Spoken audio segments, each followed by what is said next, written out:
Hello and welcome, ladies and gentlemen, and welcome to another season of the UK Sim Racing Community's GT3 League, as brought to you on the premier sim racing platform available on PC, that is iRacing, and we are back to kick off Season 8 of the ever-popular Championship, which has got more and more people sign up year in, year out, and it is the case that after an absolutely stellar Season 7, we are back for plenty more racing and kicking it all off tonight at Road America, one of the classical road racing circuits in the United States of America, and it is the case we have an absolute thriller up for grabs today, given the fact that we open up on a feature race round. That's right, ladies and gentlemen, whereas it was the case in Season 7 we started off with only 40 minutes of racing, today you have got a full 90 minutes of racing action, and on top of that as well, as we'll show you in our schedule in a short period of time, we've also got, as I understand it, an open qualifying session which will see all of our drivers out on the circuit trying to set their possible qualifying times together. That's right, we have got 52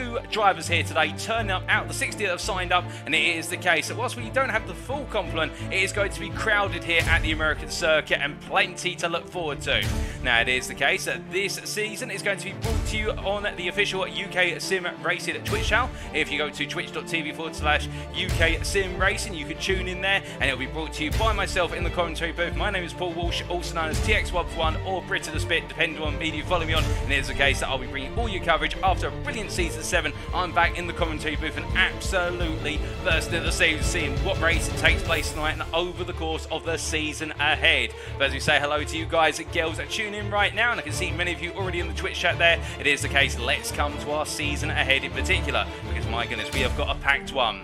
It is the case we'll be started off at Road America today. The race itself occurred on the 18th of September, so this is a post-round broadcast. It is the case the racing action occurred yesterday, and we're taking a look back at it as if it were live using an iRacing replay file. But as you'll see, and we'll go through all the calendar and all the intricacies here, and that's why we give ourselves a little bit more time to start off this broadcast, because there's plenty to uncover and talk about here. It is the case that we start off at Road America today for our opening feature race round.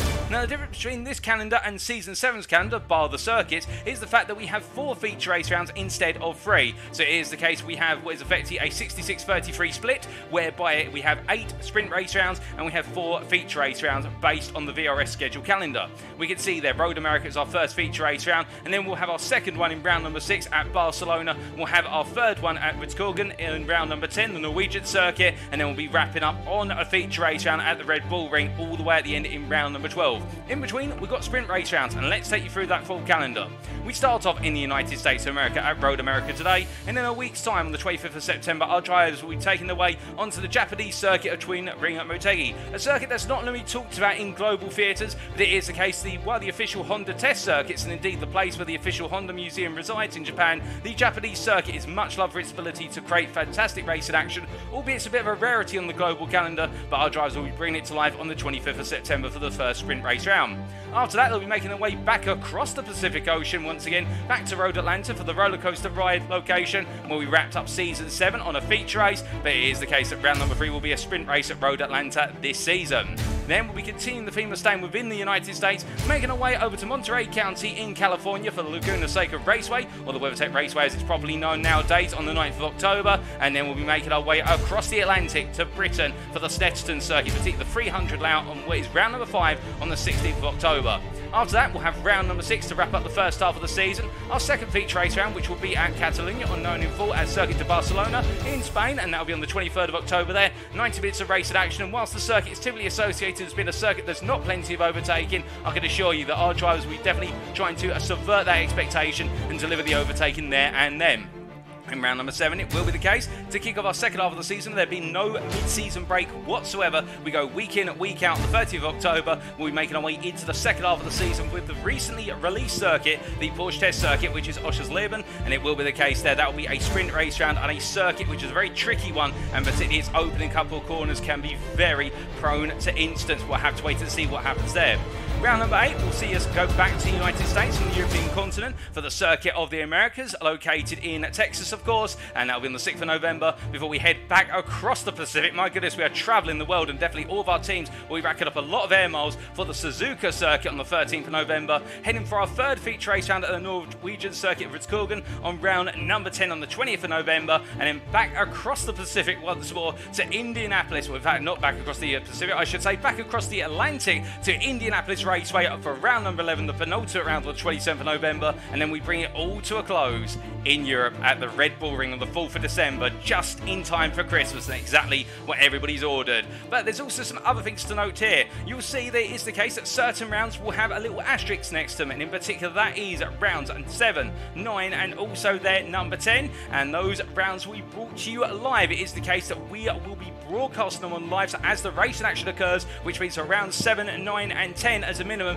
you will have everything available to you, including replays of the racing action that does occur. A little bit of the logistics around that are to be finalised, but we can promise you that some of the rounds we've heard what you've been asking for, and some of the rounds will be live due to the availability of all the broadcasting team, and it's fantastic to see we'll be able to bring you more of the racing action live over the course of the season. It may only be what is a quarter of the season, but a quarter is better than one round, which we had Long Beach back in round number 7. Well, not in round number 7, in season number 7, and we'll be bringing you all those races as they are live rather than as post-round broadcast. But it is the case that we can also see the feature race rounds being worth double points. That continues as per the previous season, and as we do look from our season ahead, we now look to our circuit for tonight, and that is Road America. Now, of course, in the United States, well, the classical road racing circuits located near the village of Elkhart Lake in Sheboygan County in the state of Wisconsin. This circuit is made up of 14 corners. It's an absolutely brilliant circuit for road racing for the simple reason that its 14 corners are a wide variety. We have a major set of straightaways, including the run out the final corner to turn number 1, which is few undulations as well. We've got the sweeping right-hander at turn 1 into a heavy braking zone at turn number 3, where it's a right-angle corner which will catch many a driver out on cold tyres. Now, it'll be the case in the long charge down through turns at 3A and 4, all the way down towards turn number 5 with the moraine sweep. As they make their way into one of the slightest corners of the circuit at turn number 5, it will then the case the circuit takes a different tone when they start to make their way upwards towards turn number 6, a sharp right-angled left-hander, before they make their way down through a hurry downs and into what will be the run through 7 to 8, and then coming out of turn number 8, it'll be into the carousel, turns 9 and 10, the double right-hand apex there, which really sets our drivers up for a fast flying run all the way through turn 11 at the King, turns 11A and 11B, as they make their way all the way up to Canada Corner at turn number 12, a very sharp right-hander at turn number 12, which really brings to abrupt halt that long straightaway, that long back straight. Now drivers have to make their way through the chicane sequence of 13 and 13A before heading to the final corner of 14, and they need to set up turn 14 perfectly to get the best possible run to the start finish line and do it all again over the course of the racing duration. And thank you as always to simracingwiki.com for the circuit maps. We really do appreciate those, but the thing with this circuit map is it's 2D, and therefore we can't get a full appreciation for the undulations and also the minor items which our drivers have to watch out for across this circuit, particularly when you've got those bumps in the road and also some rather sharp curves and some significant runoff areas, and we'll show you all about those and more when we go into qualifying. But it is the case as we look from our screens here to the live circuit as our drivers are making their way around in their final practice warm-up session here with just over 10 minutes to go. Let's bring you that schedule for tonight. Times in British Summer Time, that's BST or UTC +1. It is the case that in just under 11 minutes time, we'll be going into the qualifying session. 15 minutes, all of our drivers out of the circuit, whether they be platinum, gold, silver or bronze, our 4 classes back once again. It is the case that all of our drivers will be out of the circuit trying to set the best possible lap times, and with a lap time here which is in the region of 2 minutes, that means our drivers effectively get 7 laps at most to deliver lap times. I suspect really about 5 laps to position themselves well and then set the lap times, and it is the case there will be critical qualifying, because whilst overtaking is possible here, track position could be key to success for some. And straight after that qualifying session, we'll be going into the gridding process to go racing at approximately 8:15 this evening for 90 minutes in our first feature race round of the season. We can see ambient temperature at 23 degrees centigrade. It is the case there. The track temperature itself 26 degrees centigrade, but gradually climbing, and as the drivers make their way on around right now, it is the case that track temperature is only going to rise here. It's a nice day, albeit a little bit cloudy at the circuit, and therefore they're not having to deal with absolutely abhorrent temperatures compared to other parts of the United States. Indeed, it's a nice day in Wisconsin County as they make their way on around here, but as they do, it is the case all of our drivers looking well and looking fast. And speaking of looking fast right now, well, the majority of them are currently in the pit lane undergoing the driver's briefing, but we do have some drivers making their way around still, including one of our platinum drivers back from season 7, and it is the case Sam Congreve, of course, in that absolute thriller of a fight for P2 in the platinum class and overall at the end of the season versus Cy Anthony, not quite able to pull off the results he wanted over the course of the season necessarily, but definitely really digging in hard and delivering time and time again when he could. And here's the case, it went down to an absolute nail-biter between the two of them, and we look forward to seeing that rivalry continue here in Season 8. And we should point out to you guys and girls at home, it is the case that we do have our 4 driver classes. We previously mentioned our Platinums, and you could tell the different classes as follows. Our Platinum drivers have a blue sash on their doorboards and also on their number cards on the car, and also in our timing tower, such as you can see there on the left-hand side of your screen for Sam Congreve and also for Paul Busby at the very top of the board. It is the case there, that blue sash means they're part of the Platinum class.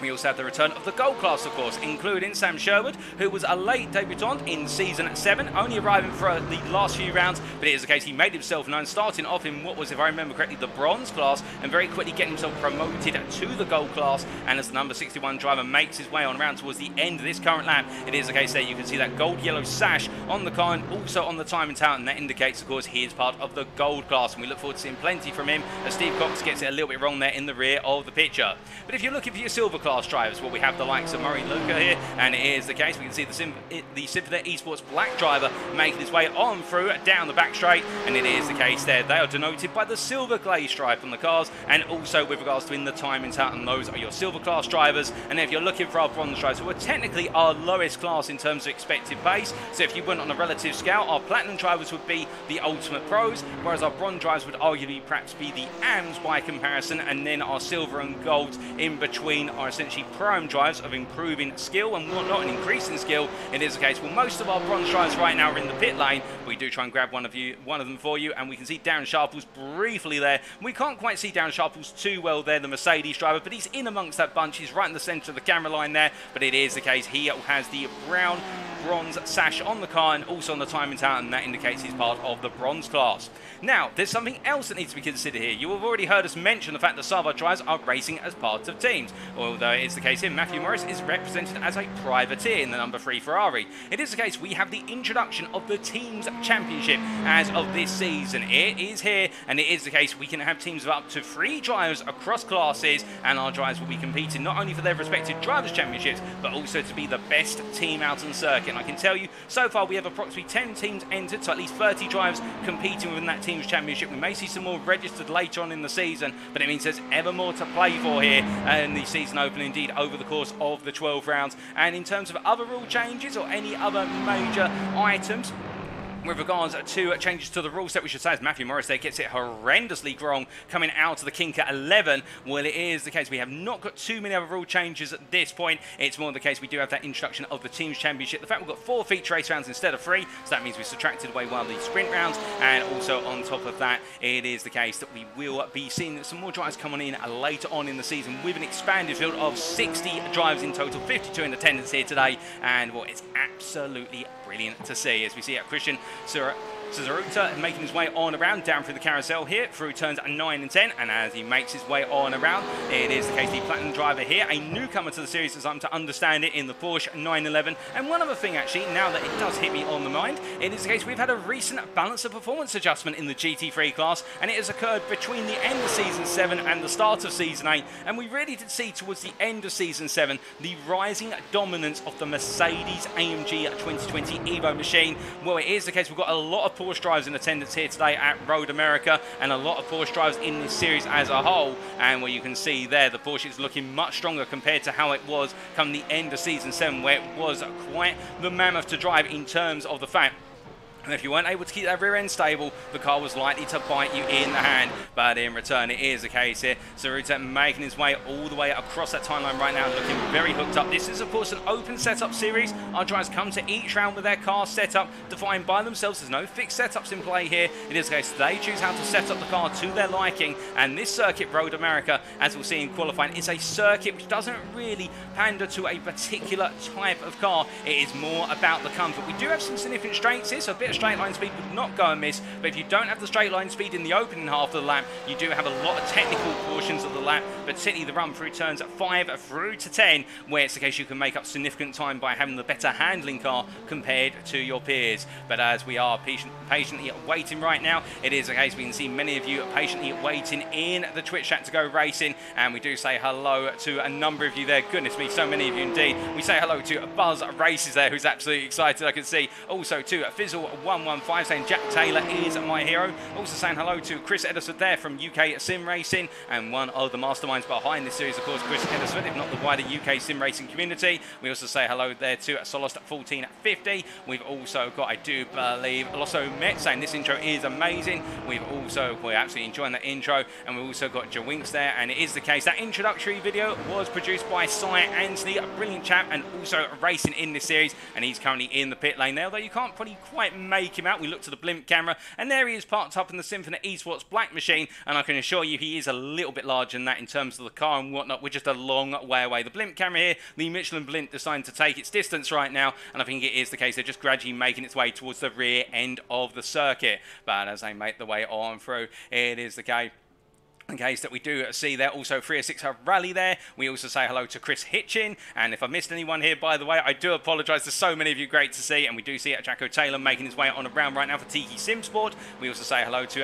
Medmo there saying hype, and indeed hype back to you, Medmo. And also we have, I believe there is Newman Pass, and we also do have what is there, I believe, and in fact my apologies, by the way, for a little bit of a incorrect bit of information there which I've passed on, a bit of false information. It's not double points for the feature race round, so I do apologise for that. Just a artifact to Season 7, and you can tell I'm still living in the past in the commentary booth here. Season 7 was absolutely fantastic, so just a slight mistake, and we'll make sure we get that corrected for the purposes of the round number 2 broadcast. Indeed, to all of our drivers who are tuning right now who participated in this race yesterday evening, we do hope you can avoid putting too many spoilers in the Twitch chat. You were absolutely fantastic in the Season 7 broadcast, of course, just that way for our uninitiated guys and girls tuning in at home. They do not have that potential outcome spoiled for them, and I can assure you, as your host and commentator, whenever we do these post-round broadcasts, I have no idea what happens. I make sure to completely switch off all potential social media related to the racing and avoid talking to any of the drivers as much as possible. They may give me hints of what to watch out for on a particular lap. In case they may just say to me, just keep your eyes out for lap 1 or keep your eyes out for lap 35.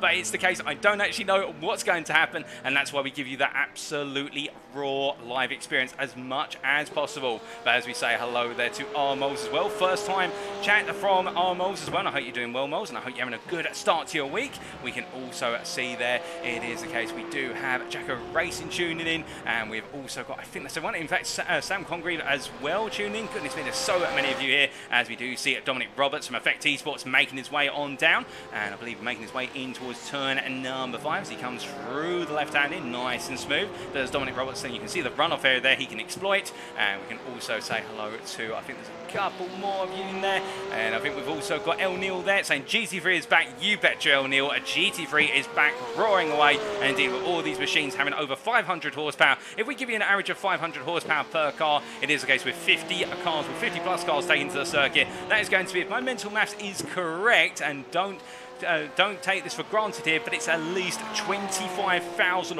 horsepower that's going to be roaring away on that rolling start when we do go racing, and that is going to be an absolute rumble to hear as our drivers get away. And we also do see a couple more of you in there. Also Matrix 4701, and we've also got that Paddy Falconer. Good evening to you, Paddy, and absolutely brilliant to see so many of you tune in. But it is the case as we do look to Callum Reid Garton here. Of course, Callum Reid Garton, a privateer in this series, a very fast driver, and we have seen him in other official GT3 series on iRacing. It is the case in the Platinum class here, and we do have some newcomers to introduce, but we've also got some returning champions, including the one and only Jonathan Hitchin here. It is the case, the Symphony Esports white driver, absolutely on the top of things last season and demolishing the field, you could argue, in some respects, in the way he just never seemed to really have anybody who could take him to task until the very end of the season, whereas the case that he started to fall away a little bit, but I think he was starting to really feel the limits on the McLaren MP412C.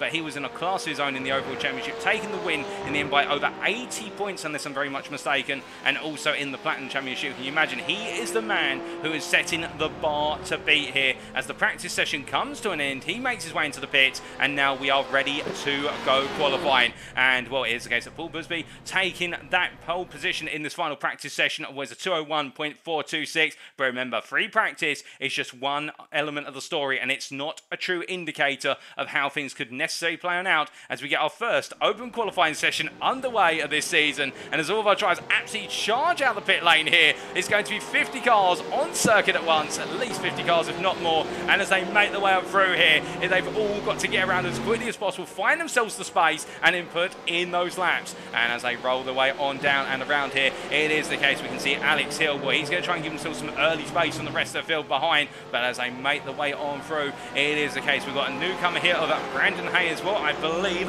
racing as a privateer for this series, but also I think representing, unless I'm mistaken, NWS Esports or Newbridge Esports. I may be incorrect on that one, but that livery does look familiar, and I think there was a note there about it. I know we do have an NWS machine racing here today, but whether it's Brandon Hay or whether it's another driver, I'm not perfect on that, I must be honest. But as he makes his way on up to turn number 5 and up into 6, you can see already how a lot of the field trying to charge around as quickly as possible here in order to be able to give themselves space to do multiple laps. We see a little bit further back John Eddowes here in the BMW M4 rolling his way on through.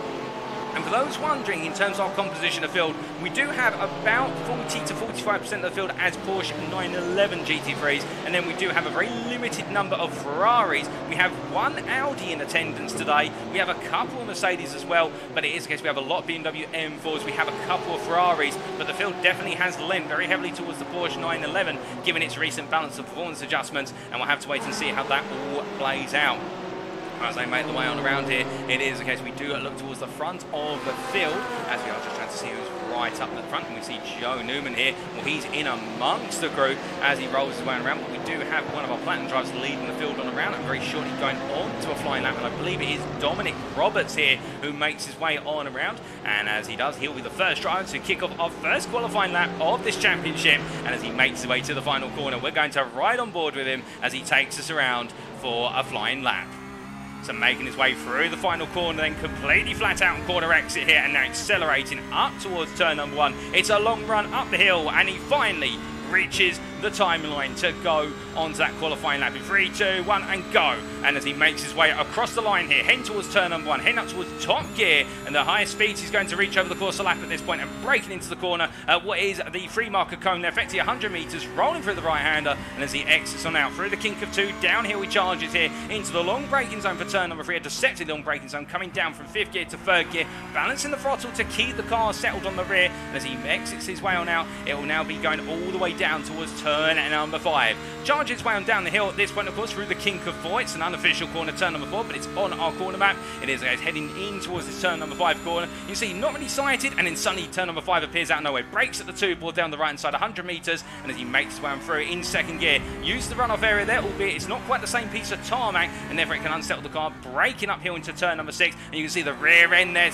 gradually snapping its way round, and a little bit of biting with the steering wheel there, in the case of Dominic Roberts, to bring the car back together as he comes through 7, keeps 2 wheels in the white lines to stay on track, and now down into turn number 8, braking at the 2 board down the right hand side, down to 3rd gear, rolling the car through the sharp apex, down to 2nd over apex, and now making his way through the carousel. Here, it's about letting the car come on out, and then bring it back towards turn number 10 here, but the rear is sliding round with a low amount of fuel in the Porsche as well, which means that front end is very light, and the rear is the part of the car which has got all the weight concentrated, and now through the kink of 11, completely flat out through here in 5th gear, and as he makes his way all the way now towards Canada corner at turn number 12, completely flat out in the charge, and in fact reaching some of the high speeds as well up to this point, looking to his left for his brake marker, braking at the freeboard, 150 metres from corner apex down to 2nd gear, flying on through. It looks absolutely effortless, takes a bit of grasp with him there, and as he makes his way through turns 13 and 13A, through the chicane here, through the left into right, and you can see how to balance the car nicely before braking into turn number 14, and as he makes his way out of the final corner, has it been a perfect lap? No. Has it been on an edge lap? Yes. And as he comes to the timeline where he's going to peel on over, he's not happy with that lap, and he's going to reset back to the pits. We've got plenty of times coming on in,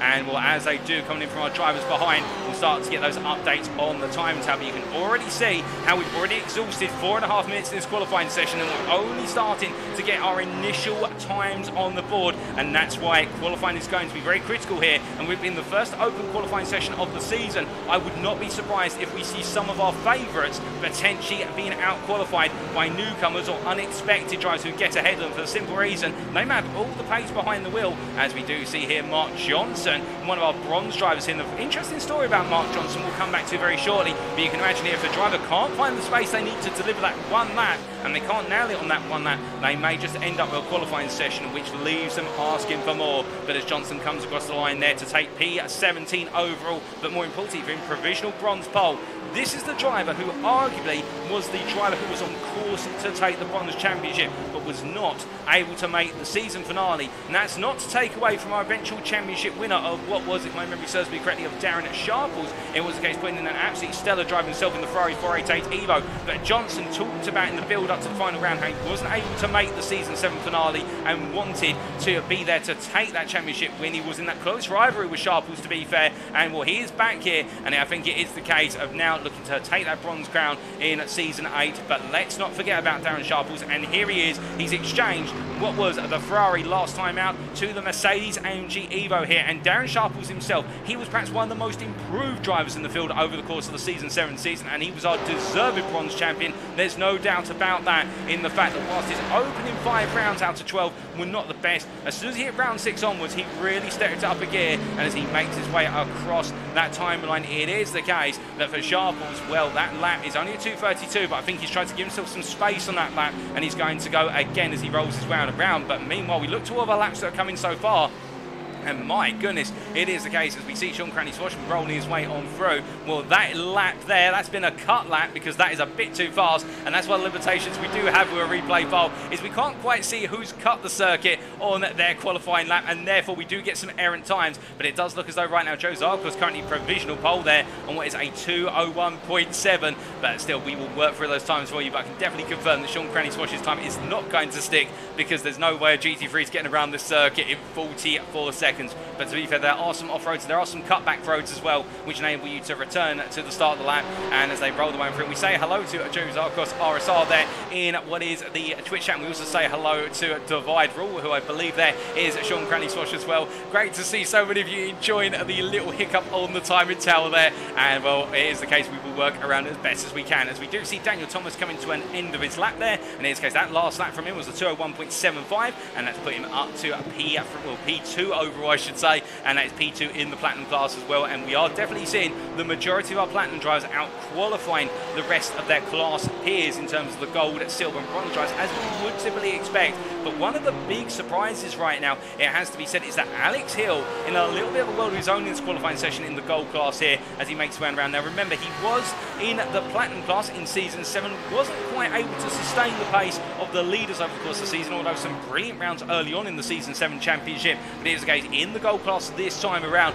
and right now starting off as he means to proceed, which is to really put in strong laps. He rolls his way on around, but he's so close in the field right now. The pole lap is a 2:01.7 to give you an idea. Between Joe Zarcos' pole lap and what is 1 second behind, so on a 2:02.7, we have effectively 16 drivers, all the way down to Chris Hitchin in P16. In this case, P16 to P1, or sorry, P15 I should say, to P1 are separated by only 1 second. That shows you how close this field is. And Chris Hitchin, one of the dark horses that we need to watch out for. It was the case in season 7, really building that pace towards the end of the championship, and one of his most memorable rounds being at the Nürburgring Grand Prix circuit in round number 10 of season 7. And can he potentially go one step further here and start his campaign off on a brilliant high? Well, he's got a very intense gold class to battle with, and really the gold class was the class full of battles throughout the season in season 7. That's not to take away from any of the other classes, but we did see plenty of battles, particularly in the hunt for the final steps of the podium, if not to be inside the top 5. And I think that story is going to continue here as he makes his way on around. But as he heads on through, it is the case we also look to Matthew Whitefoot here, one of our newcomers as of this season, and right now currently P4 in the silver class. He makes way into the pit lane there, so we're not going to get a lap from him in the meantime. But we did earlier bring you a lap from one of our platinum drivers, and it's only fair that we start to look for one of our bronze drivers to give you an idea of their perspective. And we did also have a lap in the Porsche 911, so it's only fair we go have a car that's perhaps front engine rear wheel drive to mix things up and give you that perspective of what it's like when you've got the engine in the front here at Road America, and how that can change things on up. And well, it is the case as we do see Steve Cox making his way around. Of course, Steve Cox here rolling his way through, and I do wonder whether Peter Cox and Steve Cox are related, perhaps they're siblings or family members. I might have to have a quick chat with them after today's broadcast and ask them about that, because I'm not 100% sure, and I don't want to mince my words accidentally here and do a Murrayism, as the late Murray Walker used to be known for. We get things wrong at live on air. We're going to refer to those as Walshisms, I'm not sure. But as he makes his way down into turn number 8 here, one thing's certain from Steve Cox, currently P4 in the bronze class, P37 overall. I think he feels he's got a bit more lap time out there to gain, but he is starting off his qualifying session on a relative high here with 5 minutes to go. And as he makes his way on around here, it is the case we do have a number of our bronze drivers looking to continue to improve. And speaking of trying to improve right now, here is Matty Wild. He's making his way on through it in the Mercedes AMG as well, AMP46, that is P8 in class. And as he comes into the final corner, we ride on board here with the AMG driver as he takes us around for another lap very shortly. Well, as he makes his way up towards the timeline, I presume he's going to go into one more lap. Although it does say he's running low on fuel, and I hope that's not a sign of something to come. And he is being drafted there by the BMW M4, the Symphony Esports machine behind, as he gets very large his rear camera, but it's going to draft its way on through on his right hand side here. But Wild is actually sticking to a lap as he breaks his way down into turn number 1 here. You can see the Symphony Esports machine goes off the throttle, but Wild goes a bit wide. Well, that's going to be an aborted lap, and I think it may be the case that just a little bit of pressure being applied to him, and he's worried about that. But that is not going to be a lap that's going to be counted from Wild as he rolls his way on through. But as he makes his way on down, it is the case. In the case as he charges down towards turn number 5, he's going to have to try and find himself a little bit more space. Indeed, I think a bit of understeer might have crept into the car as well. The Mercedes known for its nature to understeer at corners compared to others, and the BMW M4 no stranger to understeer either, whereas cars like the Ferrari, being piloted by James Connolly here, well, they're more native to oversteer, with that centre of mass being towards the rear of the car behind the driver, with it being a mid-engine rear-wheel drive car. And just to put it in layman's terms, what does mid-engine rear-wheel drive mean? It means that the engine is in the middle of the car, it's behind the driver, it's more towards the rear, and rear-wheel drive means that it's the rear wheels that have the power applied to them. So you can imagine going into a corner and trying to exit, it's the front wheels that do the turning, the rear wheels are the ones that deliver the power. Meanwhile, if it's front engine rear-wheel drive, like a Mercedes or a BMW M4, and speaking of BMW M4s, here's Daniel Pace in the BMW M4. It is the case the bronze driver making his way on through, in fact parking up there and deciding enough's enough for that lap. But as we look to another front engine rear-wheel drive machine of Steve Cox here, engines in the front, so the centre of mass is ahead of the driver, and therefore these cars are more heavy under braking. Normally the mass comes forward quite aggressively on the car to cause them to understeer, and it's the case the rear wheels do what the drive works, have that power deployment still. But as he makes his way on through at turn number 6 there, it is the case here. Steve Cox looking a little bit more composed this time around, and as he rolls his way through, we ride on board the dashboard of Steve Cox as he makes his way down towards turn number 8. And breaking into the very tricky left-hander here, it's the case, it looks a very open corner turn 8 at a distance, but as soon as you get to it, you suddenly realise, actually no, it's a very tight apex, as we see Stuart Brown on the time to improves to P12, P2 in the gold class, but Cox here rolling his way down through the carousel. Nice line through the carousel there, hooks up very tight to the apex of 10 as he heads into the kink. Completely flat out there, 6.3 litres of V8 roaring on through, and as the German machine pounds its way down towards Canada corner here, it is the case of Cox looking good as he makes his way all the way towards the braking zone, bringing it over to the left here, coming all the way down the gears, and you can see they're just letting the car settle before he turns on him, and then making sure to bring the car up over to the right hand side here for turn number 13, flows through the left-hander, and as he comes out of the corner into the final corner for Steve Cox, into the right-hander he rolls through turn number 14, a little bit understeer creeping in once again. You can see how the car just trying to drift away from him, but he's able to bring it back together, and whilst the first half of his lap was not strong, the second half of his lap has definitely been stronger. And what's it going to be as he crosses the line? Well, in fact, it was an outlap there, we should clarify. I think it was an outlap, so he's setting himself up for a lap as he makes his way on down, and as he comes charging down towards turn number 1 here, it is the case we have not got long left in this qualifying session, and right now pole sitter is Jonathan Hitchin. Well, I said he is the man to beat, and right now he's making sure that everybody knows he's the man to beat, but the delta between him and P2 driver Callum Reed-Garton is only 1/100th between the two of them. It's Hitchin on a 1.48, meanwhile Reed-Garton on a 201.49, and I think that is definitely going to make the start of the race ever more critical. And Hitchin, of course, will be starting on that inside in the run to turn number 1. If he can nail the start, he might be able to start making an early breakaway, but we've got plenty to wait for here with just under a minute left in this qualifying session. And well, who else is looking good? Damien Lobbett in the Porsche. He's in the pits right now for Symphony Esports. It is the case, parked up in the 666 car, and he's currently our provisional pole sitter in the gold class. Meanwhile, provisional pole in the silver class, I believe, is Ryan Williams as it currently stands in P28, with Brockner not too far behind. That's Casper Brockner, a newcomer in the BMW M4, running the official BMW Motorsport colours there as he makes his way down towards turn number 8. And as he rolls his way into the left-hander, we've also got Mark Johnson right now. And remember, we talked about him a little bit earlier. He right now is setting the pace in the bronze class, P35 overall, but he is the best part of what is 3/10 faster than James Conley as he makes his way through the right-hander and now up towards turn number 5 he goes. And Conley, to be fair, in the Ferrari, well, you're going to have to wait and see how that plays out for him, because we know the Ferrari has seen an adjustment to its tyre wear, particularly its ability to control tyre temperature. And could that be what Conley needs in the Ferrari to have a much more comfortable time, given the rate of tyre wear on that Ferrari was always known to be some of the highest of all the cars in the GT3 class on iRacing. But as they come towards the end now, the checker flag is out. Not too many drivers on laps, and we are waiting to see those final laps coming in. Our next driver to come to the line will be Casper Brockner as he makes his way into the final corner here, rolling his way into that right-hander, and as he comes on through to complete his lap in the number 34 machine, whereas the case he's just staying in the middle of the road here, trying to shorten the run, I think, to the timeline, but I think it's quite a linear line, or perpendicular to the road. So as he makes his way across that line, is it going to be an improvement for Brockner? No, it's not. And then we do have a little bit behind one of our gold drivers. In fact, Chris Hitchin decided to park up on the circuit. He's had enough. We've also got, I believe, Sean Cranley Swash coming towards the end of his lap. And as he makes his way on through here, well, his last lap was a 2:14.65. He's into the pits. We do still have what is Christian Zaruta here making his way through what is their turn at 12 at Canada corner. And I just remind those of you at home who are right now looking at timing tower and thinking, we've had a 43.8 here at Road America. That is a glitch in our timing tower, and it is the case. We'll see where Cranley Swash fits into the wider order a little bit later on when we go to the grid. But it is Jonathan Hitchens who is on provisional pole right now. But as we see Zaruta coming to that timing line here, what's the Porsche driver going to be able to achieve as he comes roaring across the line? It is the case. He's currently P11 overall and in class, and he makes way through to P10, and he does improve, but it's not enough to jump him further up the order. And behind we do have Mark Johnson crossing the line, and I think he has taken pole with a 2:03.09. Brilliant that there for Mark Johnson. Murray Aluka has just come across the line there, has not improved from P36, and there is Matt Edmondson who has come to the line, but I think that is qualifying complete. We've got Rob Armstrong out on circuit,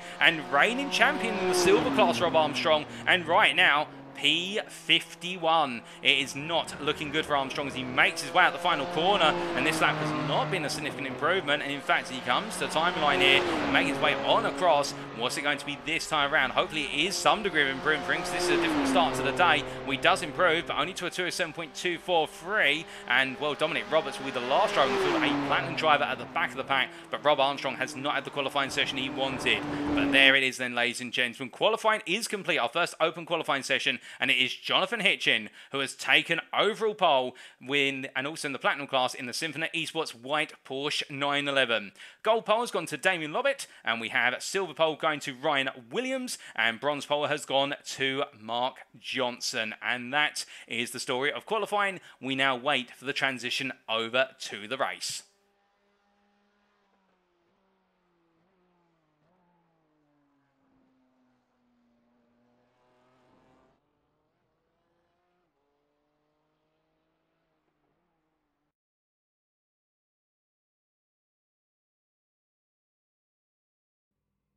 So as we transition over to the race, let's take you through that grid for race number 1. And what a grid we've got to get through. It is the case then, as they stand on the grid, Jonathan Hitchin taking the season opening pole there, joined on the front row by Platinum peer Callum Reed-Garton. Joe Zarkos and Daniel Thomas on row number 2, with Gareth Higgins and where's Paul Busby there on row number 3. Behind them, we will have Sam Congreve and Dominic Roberts on row number 4, and they will then have behind them Austin Geratorix, followed by Jacko Taylor on the 5th row, and then we have on row number 6 Christian Zaruta, followed by our gold pole sitter of Damien Lobbett.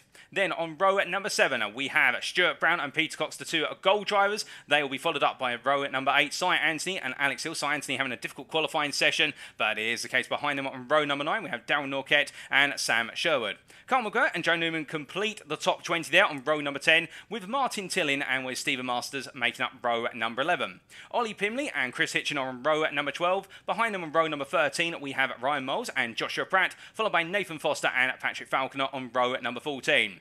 We then have silver pole sitter of Ryan Williams starting at P29 there. He starts off row number 15, joined by silver peer Casper Brockner. And then we have our bronze pole sitter on row number 16 of Mark Johnson, joined by Matthew Whiteford. Jeff Grievous and John Edals make up row at number 17, with Tyson Melinda and Sean Cranny-Swash making up row at number 18. And then behind them on row at number 19, we have David Larson as we go further and back into the woodland. David Larson and Murray Luca, followed by the bronze drives of Steve Cox and James Connolly on row at number 20. Daniel Pies and Ryan Gonzalez make up row at number 21, followed by Matthew Morris and Matt Edmondson on row number 22. Matthew Morris having a difficult qualifying session in the Ferrari. Brandon Hay and Reggie Greenfield start off our 23rd row, and then what will be our 24th row is made up of Darren Sharples and Billy Mann.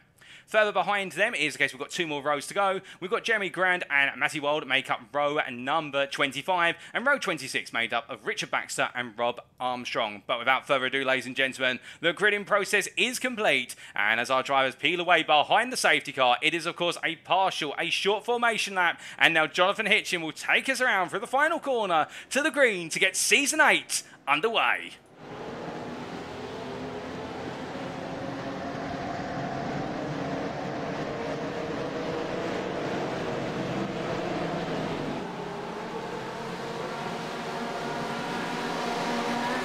And it's lights out and away we go. Hitchin goes early as we go green for racing in Season 8 of the GT3 League. And they charge all the way down towards turn number 1 here. Hitchin staying on the right but getting a brilliant start as it's the case. But Zarkos behind, not able to get close. They come down. But look at Daniel Thomas trying to make the move up the inside here versus Zarkos. No way on through as we see the huge crescendo of cars here coming down into the braking zone for turn number 1. And as they roll the way on through here, of course, everybody having to be smart and sensible with the braking zone. Cold brakes, cold tyres, and as they head down through 2 and in towards turn number 3 here. All of our drivers coming on through. I think it's the case again. Oh, goodness, we've got a car going loose there. And we've also got a Mercedes losing the rear end. And what I believe, unless I'm mistaken, that is the Racing Forces Mercedes getting it horribly wrong. Patrick Fountain caught in the mix there as well, as it is a little bit of carnage at turn number 3 on the opening lap. But as they come on through, this is going to cause a major shake-up. We've got Sam Congreve off the well, that's not Congreve, my apologies. I'm trying to see who that is in the gold Porsche making its way off circuit as well. But there's been quite the to and fro there at turn number 3. But with the mix-up, of course, it does mean that multiple drivers now will be out of position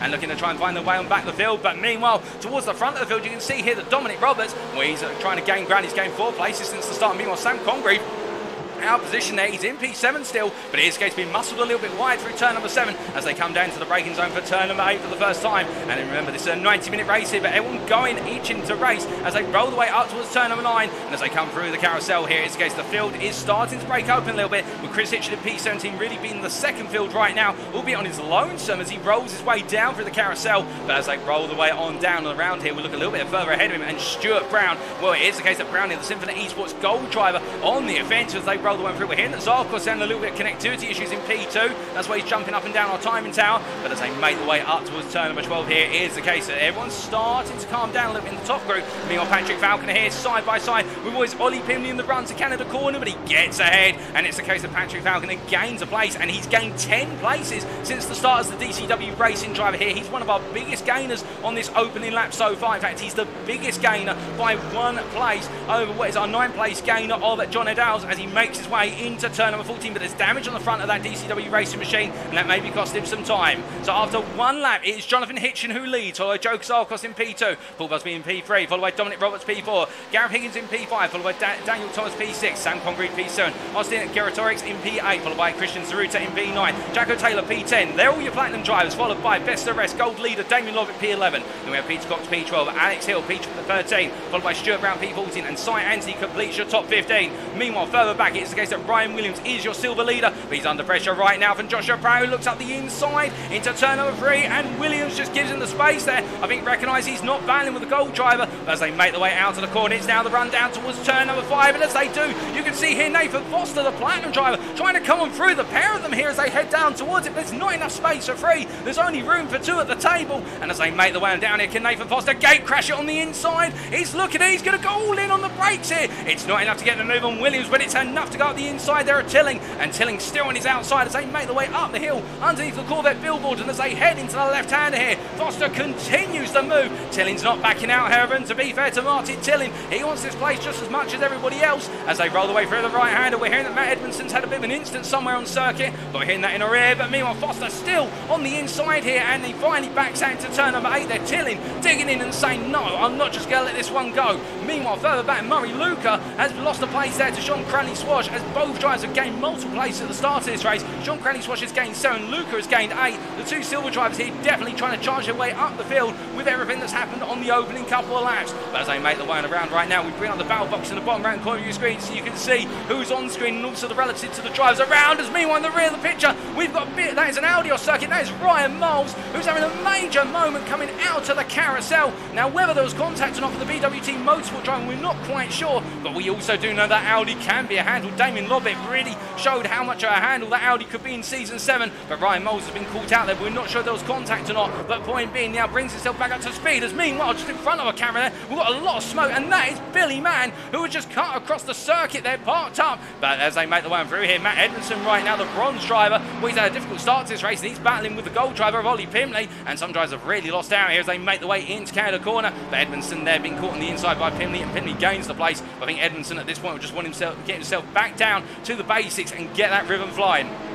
Meanwhile, from looking towards the back of the field to the front of the field here is the case. Our top 3 are starting to break away, or more our top 2, as Hitchin here, the Symphony Esports white driver, ahead of Joe Zarkos. But the thing is, of course, we have seen already, it is the case that whilst Hitchin has that upper hand in terms of pace, Zarkos was not too far behind in qualifying. And I wonder here whether Zarkos is doing some early fuel saving behind Hitchin after this opening 5 minutes. Will he start to think more about just turning down the wick, given the fact that what this being a 90-minute race, we are expecting there to be at least 2 pit stops here today for our drivers to be able to get to the end of the race in terms of being unscathed on fuel capacity, and also with the tyres holding one up. But as they roll the way on down and around here, we are starting to settle down after 5 minutes of racing, but sitting inside that top 20. We've still got some battles ongoing, but it's the case now we're starting to see pockets of battling rather than huge clusters of it, as we look further back here to Joshua Pratt, who is all over back of Patrick Falconer as they make their way through turn number 8, and we ride on board and look back from the gearbox here of the DCW Racing Mercedes piloted by Falconer as he makes his way into the carousel.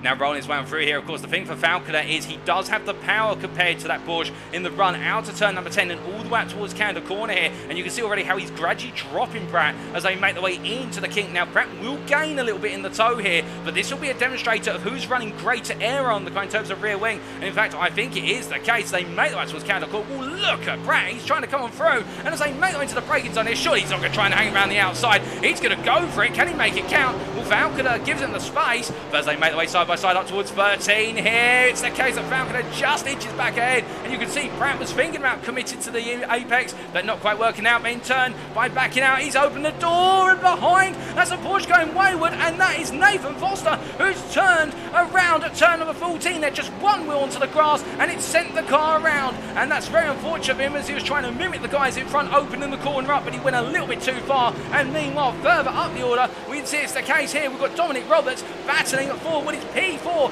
versus Gareth Higgins, as Higgins there in the all-white car making his way out to turn number 3. Now they make their way all the way out towards 5.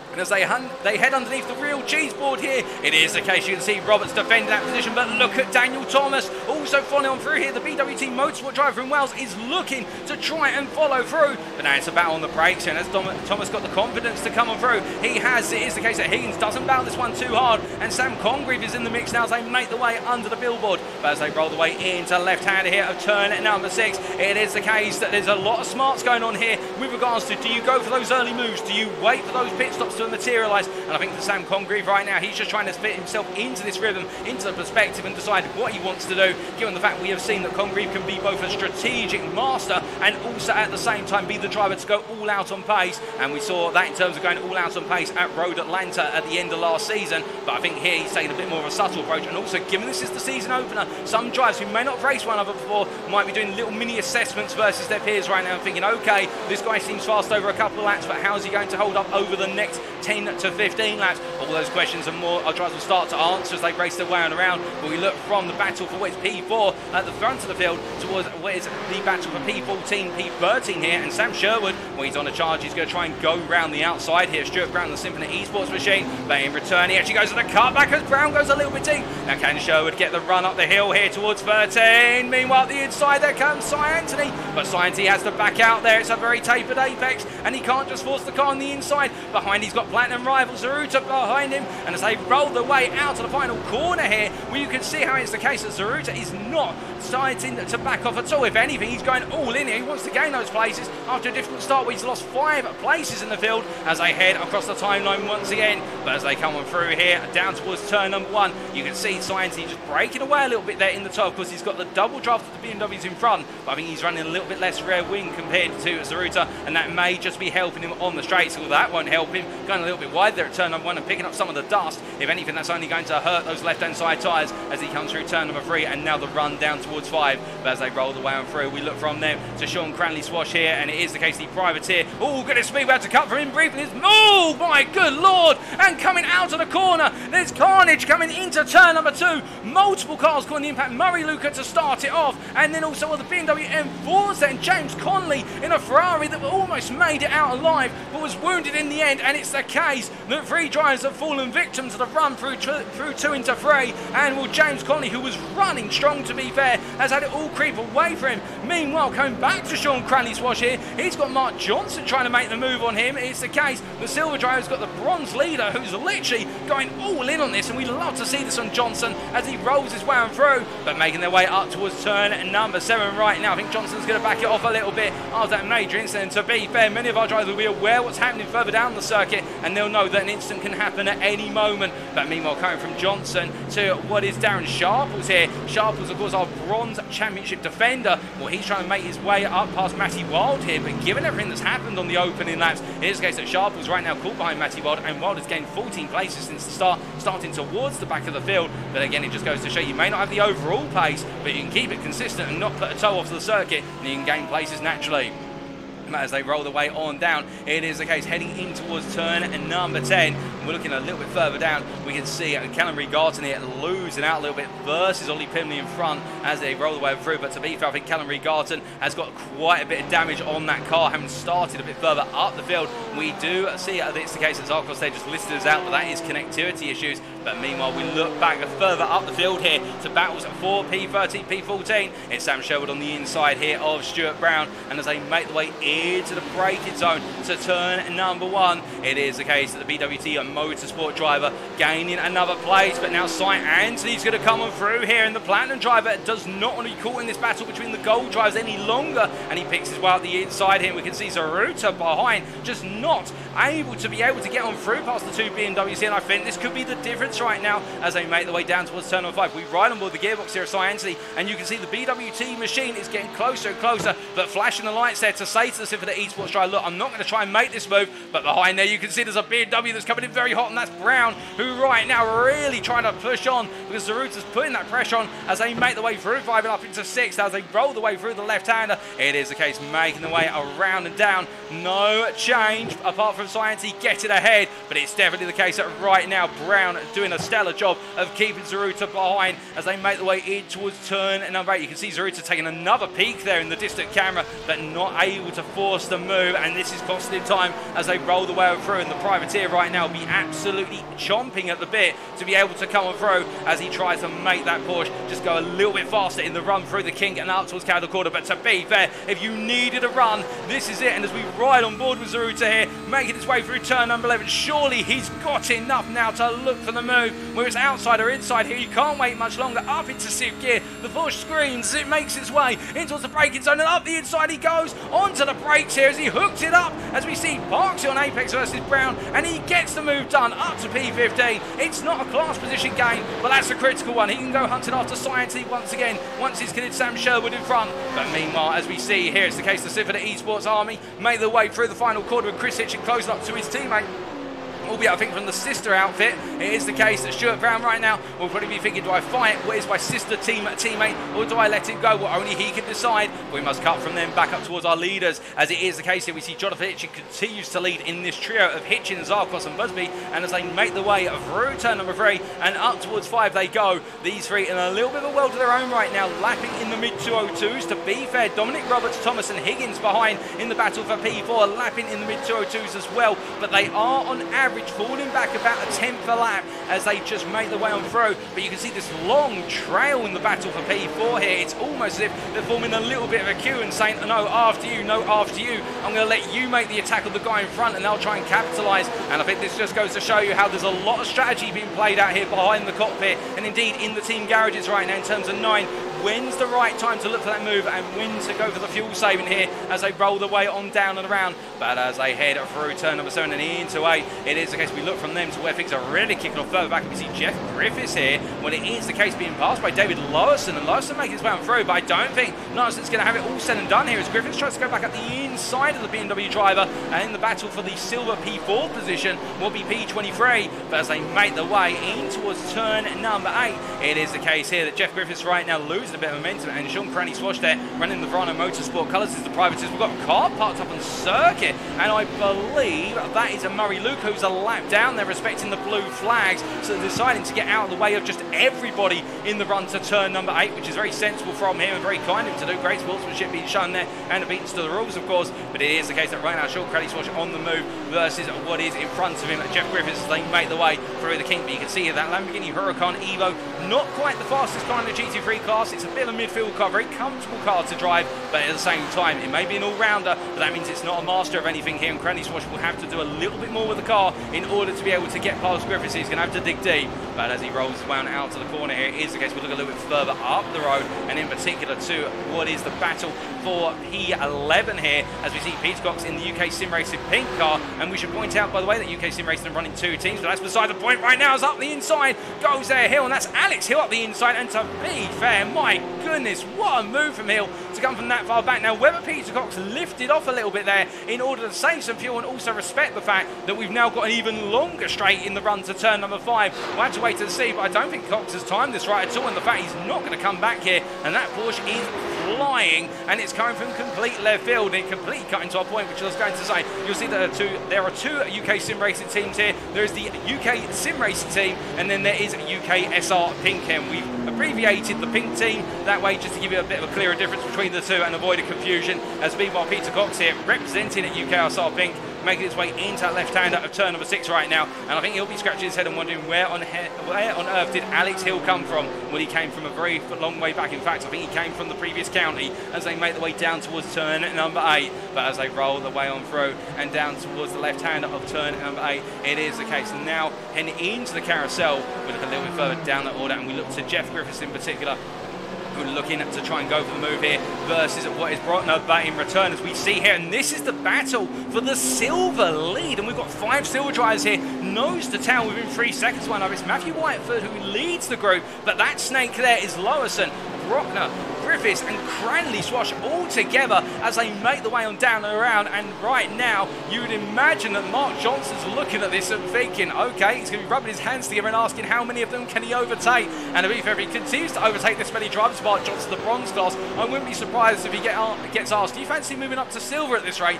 given the pace you're showing? As he makes his way down and around right now, it's to be complimented as they make the way up towards Canada corner, but rolling into that right-hander at this point, no change as they come into the corner, and instead a little bit of dust being kicked up then. I believe that was Lawson just taking a bit too much apex curve as they head into turn number 13, but no change between these guys as they come on through and up towards turn number 14. But as they roll the way on through, we do look a bit further up the order, in particular to Cy Anthony here, who's almost been pushed along by Sherwood. And to be fair, I don't think Sherwood really wants to battle this too hard as they make the way out to the right-hander, as the BWT driver staying with Cy Anthony, probably using him as a bit of a pace car, given that we believe that Cy Anthony does have the outright pace advantage over the gold driver, does the platinum driver, and also he'll be wanting to keep Sherwood between himself and platinum rival Zaruto as they make the way down towards turn number 5. But as they roar their way on down, it is the case, looking all the way back up to our leader, and here is Jonathan Hitchens still. It is the case, he is still being hounded by what is there, Zarkos, who keeps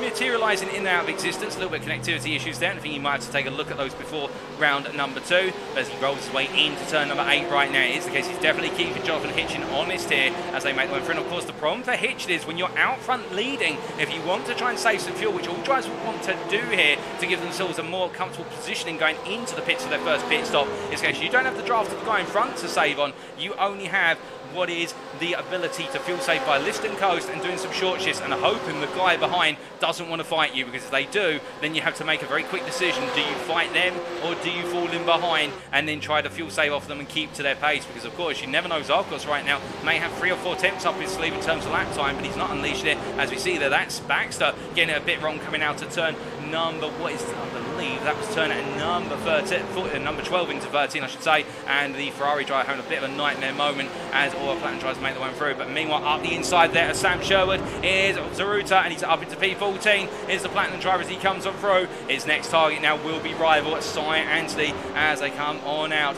But as they roll the way up towards turn number 14 right now, it is the case that the battles towards the front of the field, they're close, but they're cool. Meanwhile, in the battle for the silver class lead, well, they're still all together here. One big family photo, albeit I think it's the case this might be a bit of an argumentative family rather than a happy one, as they make their way into turn number 14. And Whitefoot at this point, well, I do not envy the task he's got right now. He's running good pace, to be fair, Matthew Whitefoot. It is the case he's keeping the guys behind a little bit away for the time being, but as they make their way onto what for them is now lap number 10, it is the case that Larson is looking the faster of the two of them. In fact, Larson over the last couple of laps is peeling a couple of attempts a lap out of Whitefoot, and I wouldn't be surprised at this rate if he's considering the move or whether he's thinking about potentially trying to make the jump in strategy. But of course the question is, when you've got a circuit which is made up of over 50 drivers here, well, in fact I do believe we have still out of the circuit at least 49. I think we've had a couple of retirements, but even if we've got 49 drivers on the circuit, a pit stop needs to be timed to perfection. You need to come out in clear track. If you don't, you're going to lose out massively here at Road America, and we've seen already what happens when you're caught behind a slightly slower car. As we're hearing that Richard Baxter is into the pit lane for repair work to the car, and meanwhile Whitefoot here, where he's got going up his inside, and that's going Larson, who takes the lead, and I think Whitefoot letting that go. It is the case there, Larson coming on through it, and Whitefoot may want to do a little bit of fuel saving behind the now silver leader of David Larson as they make their way into turn number 6. But as they roll the way through the left into right here, of course the pressure will be on Whitefoot to try and stay with the leader and not let Casper Brotner think that this is an opportunity to also muscle his way on through. As 20 minutes are complete, we've still got just over an hour to go, in fact 70 minutes to be precise, and as they make the way through turn number 8 right now, the racing action may have calmed down just a little bit compared to the very start of this race, but I can assure you it's all going to come back. We're in that equinox period right now where drivers are thinking about that first pit stop, and we normally expect pit stops to happen around the 27 to 33 minute mark. Some drivers will try and go much longer, then go up to around 35 to 40 minutes into the race. Some may go a bit earlier to try and do a massive undercut. We'll have to wait to see how it plays out in practice as they make one around. But meanwhile, the rear there, that's Mark Johnson, who got it a little bit wrong there through the King, almost putting the car towards the wall then. I think Johnson at this point will be thinking, okay, let's perhaps not push it as hard, given the fact he's got a sizable gap to second place man in the bronze class of Ryan Gonzalez here, the Tiki Simsport Toa driver, who makes his way around in P28. And we should point out, if you see Tiki Simsport and Tiki Simsport Tower, it is the case they are two separate teams. They are sister teams competing in the team championship, and Ryan Gonzalez part of the second Tiki Simsport outfit here today as he rolls his way on down and around.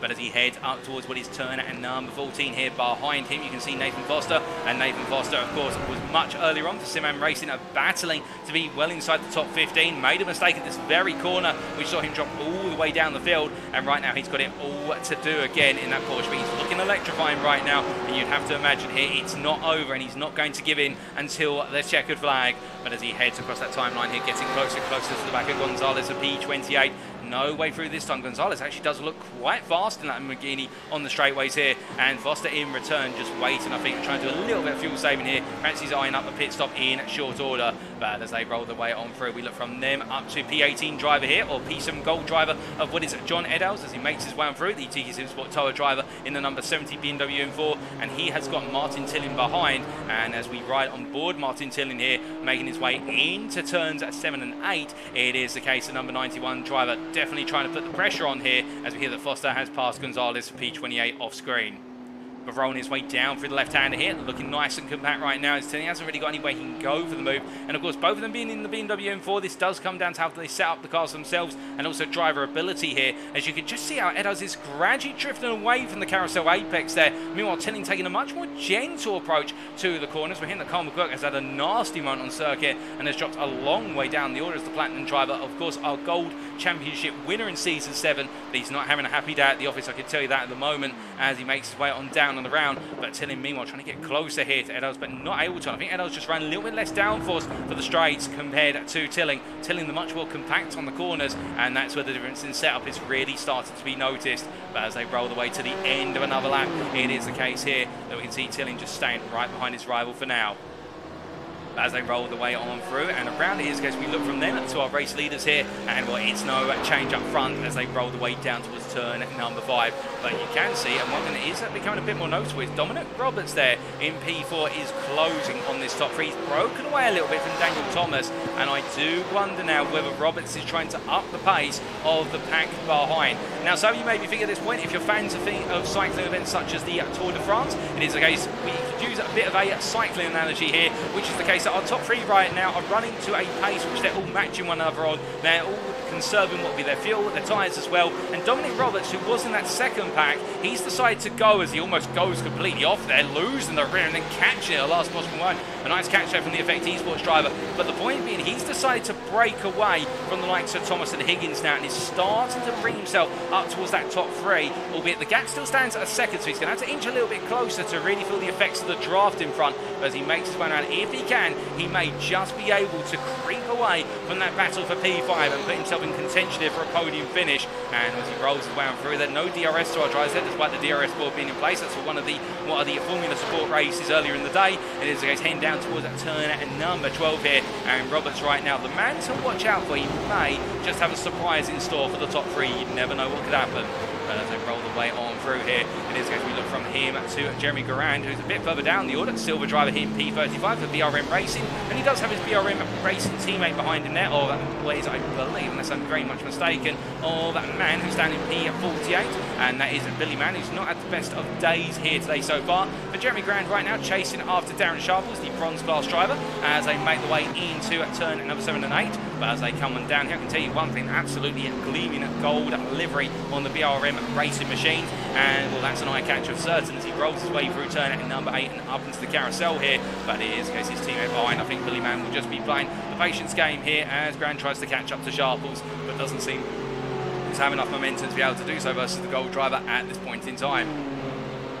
But as they roll the way on through towards the second half of this lap, we look up from them to Cy Anstey. You remember earlier we're talking a little bit about the battle between Cy Anstey and Christian Zaruta for what is effectively P10 in the Platinum class here, and the fact that Cy Anstey was given some breathing room by the gold drivers of Sherwood and Brown. Now that Zaruta has been released from those gold drivers, you can see how much he has closed over the course of the last couple of laps. He's right there in the draft of Cy Anstey, and as they make the way into the braking zone here with Cy Anstey on the outside, he's going to let this one go, and Zaruta up the inside, but Cy Anstey goes to the cutback here. Now, does he commit to the cutback? No, I think it's the case there. Just simply teasing and saying to him, look, if you want to go any deeper than that, I will take the place back off of you. And with Christian Zaruta's upper place, I think Cy Anstey's just going to tuck him behind here and save more fuel to follow his opponent on around there and use the draft. And I think Sam Sherwood would be wise to stay with these two Porsches and just roll his way on through in that P4 position, the gold class P15, as they make the way on down. But as they do at this point, it is the case. Heading into the carousel, we look a little bit further back to Martin Tilling here, who's still behind John Eddowes as they make the way down towards turn at number 8 themselves. And as they do, Tilling, I think at this point, and I think it's been pointed out to me in the Twitch chat there, he's definitely trying to do a bit of fuel saving behind the driver in front in the pink livery machine here, representing UKSR pink, of course, and will definitely stands out with those rims as he makes his way up through it, turns 9 and 10. But as he rolls his way on down here, it is the case we do look from them back up towards our leaders, and here's the top 3 right now in the long train, and we ride on board here with Paul Busby as he makes his way across the timeline, the Effect Esports driver, and you can see all of them fuel saving. He's just lifting off the throttle there in 5th gear, being patient, and all of them just coasting into the corners as Paul Busby just completely lifts off the throttle there. And it's not an audio glitch, I can tell you, it is the case, just lifting off the throttle completely. They're all trying to fuel save right now, and this is leading to essentially what is the big crisis for Jonathan Hitchin, which is Hitchin needs to fuel save as well. So he's going to take the pace out of this trio, but Dominic Roberts is 1.7 seconds back. So in fact, this top 3 are still in a world of their own compared to the chasing pack. But this goes to show you how much fuel saving is going on in as they roll the way on down towards turn number 5. But as they come all the way on through, just listening to the car.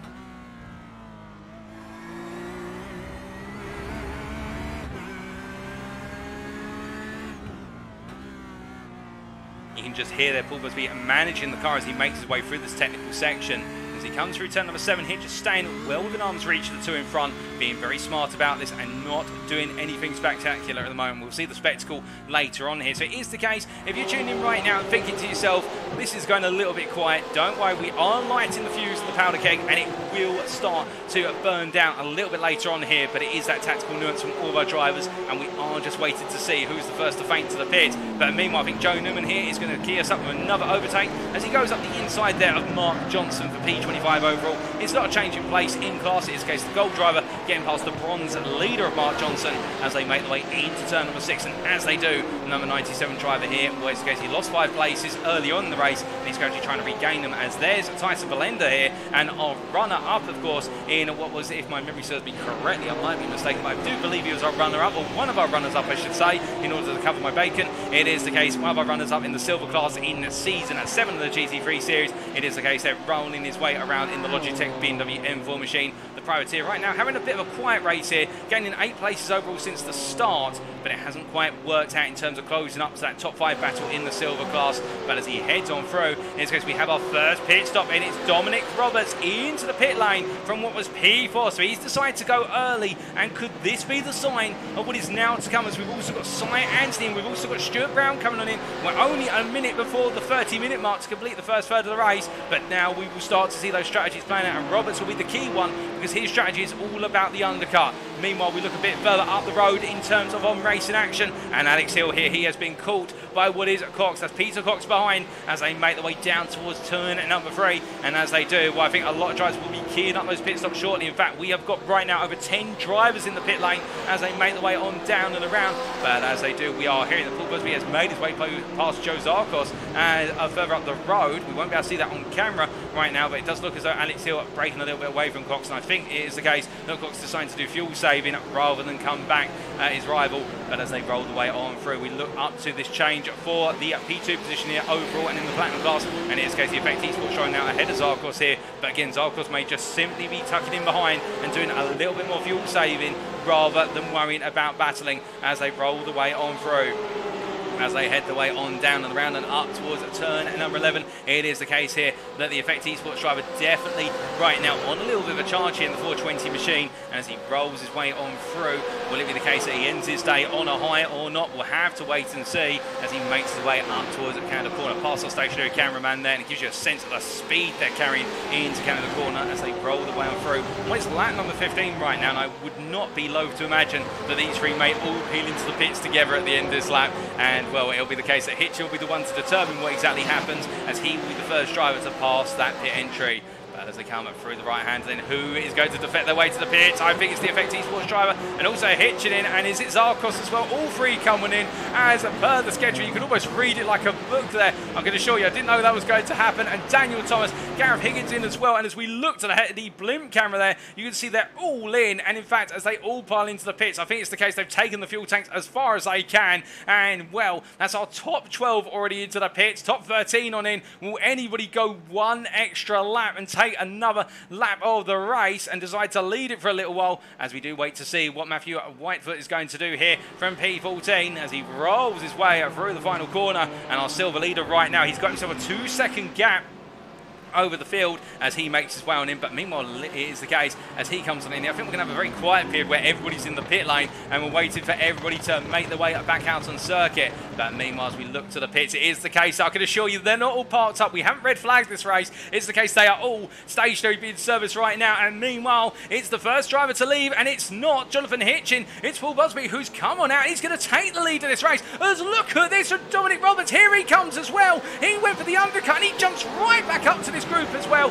So Paul Busby takes the lead of the race. Joe Zarkos jumps back into P2. Jonathan Hitchin in P3, but to be fair, you can understand that he had to take a bit more fuel in the pits given he'd been leading for so long. But Dominic Roberts there, he tried the undercut. It almost got him there. It's got him within arm's reach, and Daniel Thomas as well has also caught up to the top 3. So it's the case now we have 5 drivers chasing one another for the lead of this race as they make their way down towards turn number 5, and as they do, we've then got the second pack, which is Sam Congreve, who leads it in P6 6, and he's gained a place in the pits over Gareth Higgins and Jacko Taylor just behind as they make their way into the braking zone here for what is the 16th time of asking. But as they roll the way through, we've got more pit stops happening further down the field, including Sean Crowley Swash has just come out the pits, and well, it's the case they're not gaining in the end as he's fallen back to P5 in the silver class versus Casper Brotner, but Jeff Griffiths has jumped ahead of Brotner, and it is the case. Meanwhile, in the lead of the silver class now, oh goodness me, there's a car off there, and I believe that's Reggie Greenfield, who's got it very wrong at turn number 3 as he returns to the circuit. He was a lap down in P47,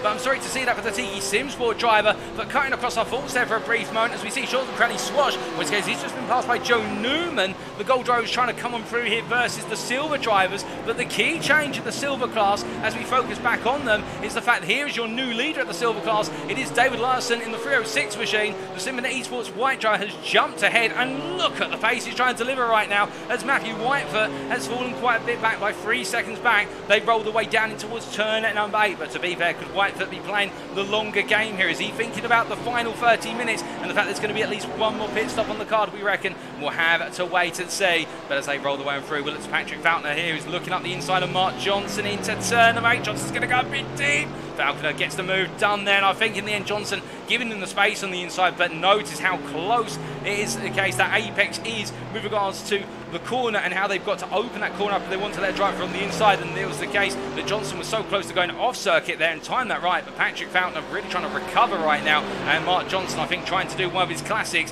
which is if he knows the driver behind isn't in his class, he's not going to fight him at all, he's just going to let him go, and to be fair, that's why he's leading the bronze class right now as he makes his way up towards turn number 12. It's the combination of smarts and pace, and he's got it in equal measure as he makes his way up the hill. Meanwhile, not just to talk about him in the bronze class, we also see Ryan Gonzalez here. It is the case he's running in P34 right now, but more importantly for the TE Simsport tyre driver, it is P2 in the bronze class, and then P3 in the bronze class is Darren Sharples here, who's gained some time in the pits and is chasing after Gonzalez and gained on Gonzalez by a couple of tenths a lap as it currently stands. But as they all make their way on through here, it is the case our gold leader of Damien Lobbit all the way up in P11. Here is Damien Lobbit in the Porsche 911, the Simon Esports white machine. He's caught up behind Zaruta as they make their way through turn 5 and up into 6.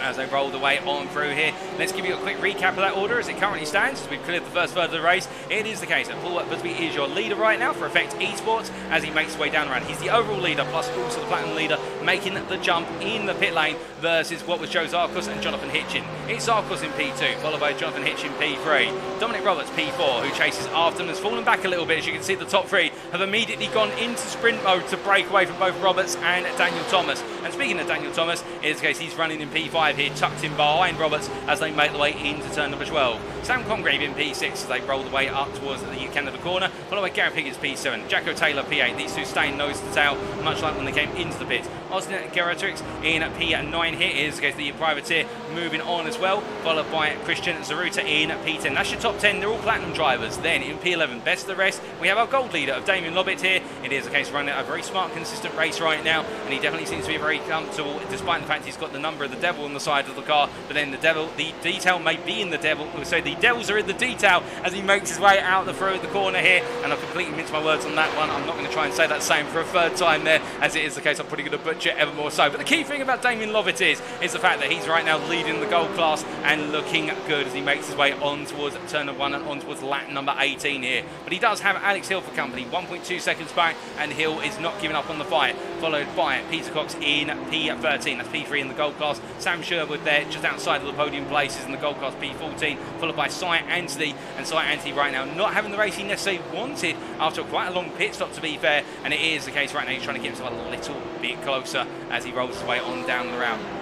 Then we have Stuart Brown in P16, followed by Chris Hitchin in P17 as they both made their way out, the two Symphony Esports drivers, following Martin Tillin in at P18 here, who has a lot of company behind him, but the key thing for him is he came into the pits behind John Eddowes, but he's jumped ahead of Eddowes right now as the UKSR pink driver, and he's now up into his P7 in the gold class, P18, as meanwhile, here comes Eddowes versus Pratt as they make their way down towards turn number 5, and Pratt's going to be ahead already on the outside. Now, will the Tiki Simsport Tower driver back out here? I think he will. 9, there's going to be another pit stop coming up, and Joshua Pratt gains a place here, and the number 88 driver, well, it is the case he's had a strong start to this race and he's pushing on as he makes his way on through at turn number 6, and rolling on through is the case they complete your top 20 And then David Larson, your leader in the silver class here in P21, the 306 driver who jumped ahead of Matthew Whitefoot through the first pit stop. He was your silver leader up to the pit stop as he rolls his way through turn at number 7 and down towards 8. And then we do have it Joe Newman behind them in P23, followed by Callum Reed-Garton, who right now, yes, that is the Callum Reed-Garton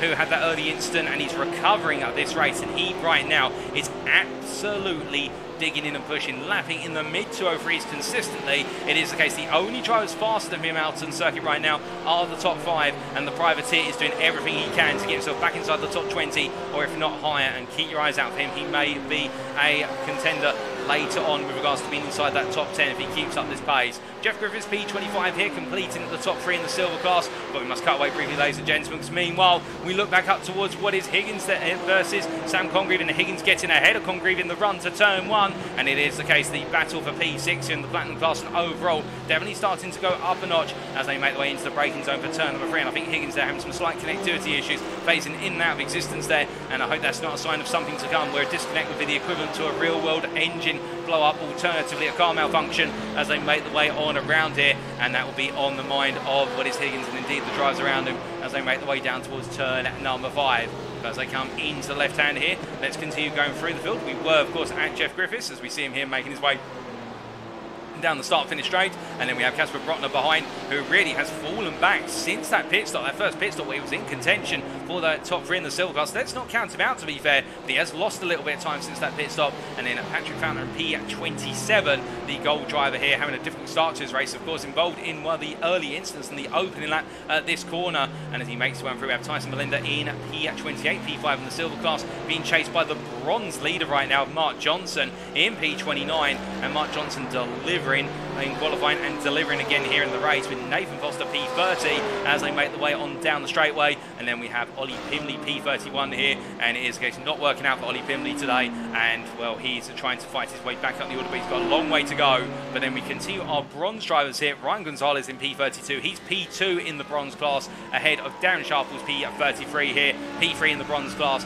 He's got Carl McGirt behind him, and it is a case the Racing Forces driver, the one to lose out the most at turn 3 on the open lap, being involved in that major incident involving multiple drivers. In this case right now, the Triple Eight driver, well, he has got Sharples peeling over to left there, and Carl McGirt will simply just peel onto what will be the outside as they make their way down towards turn number 5. But at the same time, Sharples not really giving this one up and actually defending it, and I think Carl McGirt at this point is going to have to find another way on through, given the fact it does look as though Sharples gets it a bit wrong, then Carl McGirt has to quickly snap the steering wheel to the left hand side to come on around, but McGirt gets it done in the end, but that's not the way he would have wanted it to go as they make their way out of the corner. But McGirt now ahead of Sharples for P33. Then P35, we have Sean Cranny-Swash here, who after his first pit stop has dropped quite a way back, the Lamborghini driver. I think something's gone wrong outside of that first pit stop, because he was in that top 5 pack in the silver class, but P35 currently. And then we have Daniel Pies here in P36, the bronze driver there, P4 in the bronze class, ahead of Ryan Moles in the Audi that has seen better days and it's been repaired in the pit lane, the number 24 driver P37.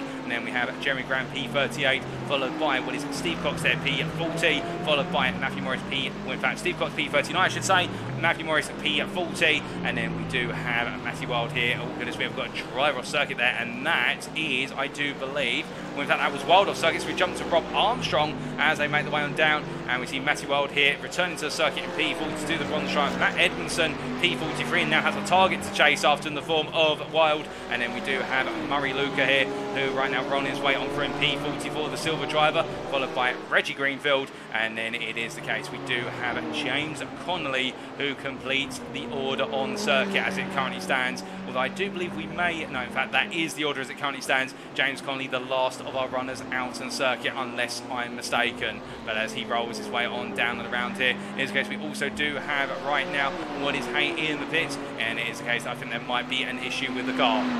And that's your order as it currently stands. After 40 minutes of racing, we've still got plenty more to come. Indeed, some battles are really heating up right now. And in this case, as we look up to our leader in the silver class here, David Larson, he's feeling very comfortable. And meanwhile, Matthew Whitefoot, by comparison here, when he does have a fast charging platinum driver chasing after him in the form of what is there, Callum Reed-Garton, who's trying to get closer and closer, as we're hitting that Peter Cox has had an off-track briefly and been passed by Chris Hitchin, but as they roll the way on through, it is the case we do look from them to Dominic Roberts here, who's battling for what is P4 in the platinum class as they come through the right hander at turn number 1.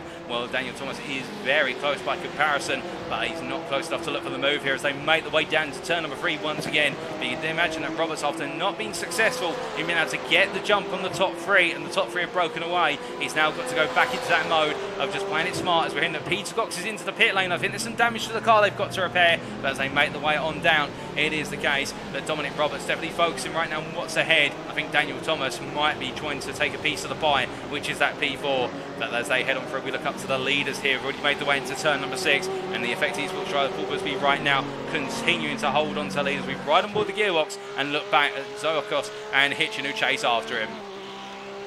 As they roll the way on down towards turn number 8, at this point, nothing between these 3 right now on paper and out on circuit. They definitely all seem to be really the measure of one another, but again, it's the case at this point in the race, it's all about strategy and lapping to a time, and then later on we'll really see them all bear their fangs as they make the way out of the carousel once more. But heading on down the round here, you can see that Busby getting a better run out of the carousel compared to Zarkos, but this is where Zarkos will just simply close up because of the draft and the fact we've got such a long straight, and there's even more curve straight at that. But as they head down towards what is turn number 12 here, it is the case the effect esports driver looking comfortable as he rolls his way into the right hand of once more, but no sign of really a mistake between them right now. They've all been infallible as they head up towards 13 and 14. And as they come through, they've got a little bit of traffic just up the road, 2.5 seconds up the road in the form of Edmondson and Armstrong, but it is the case of Busby right now really looking in his comfort zone.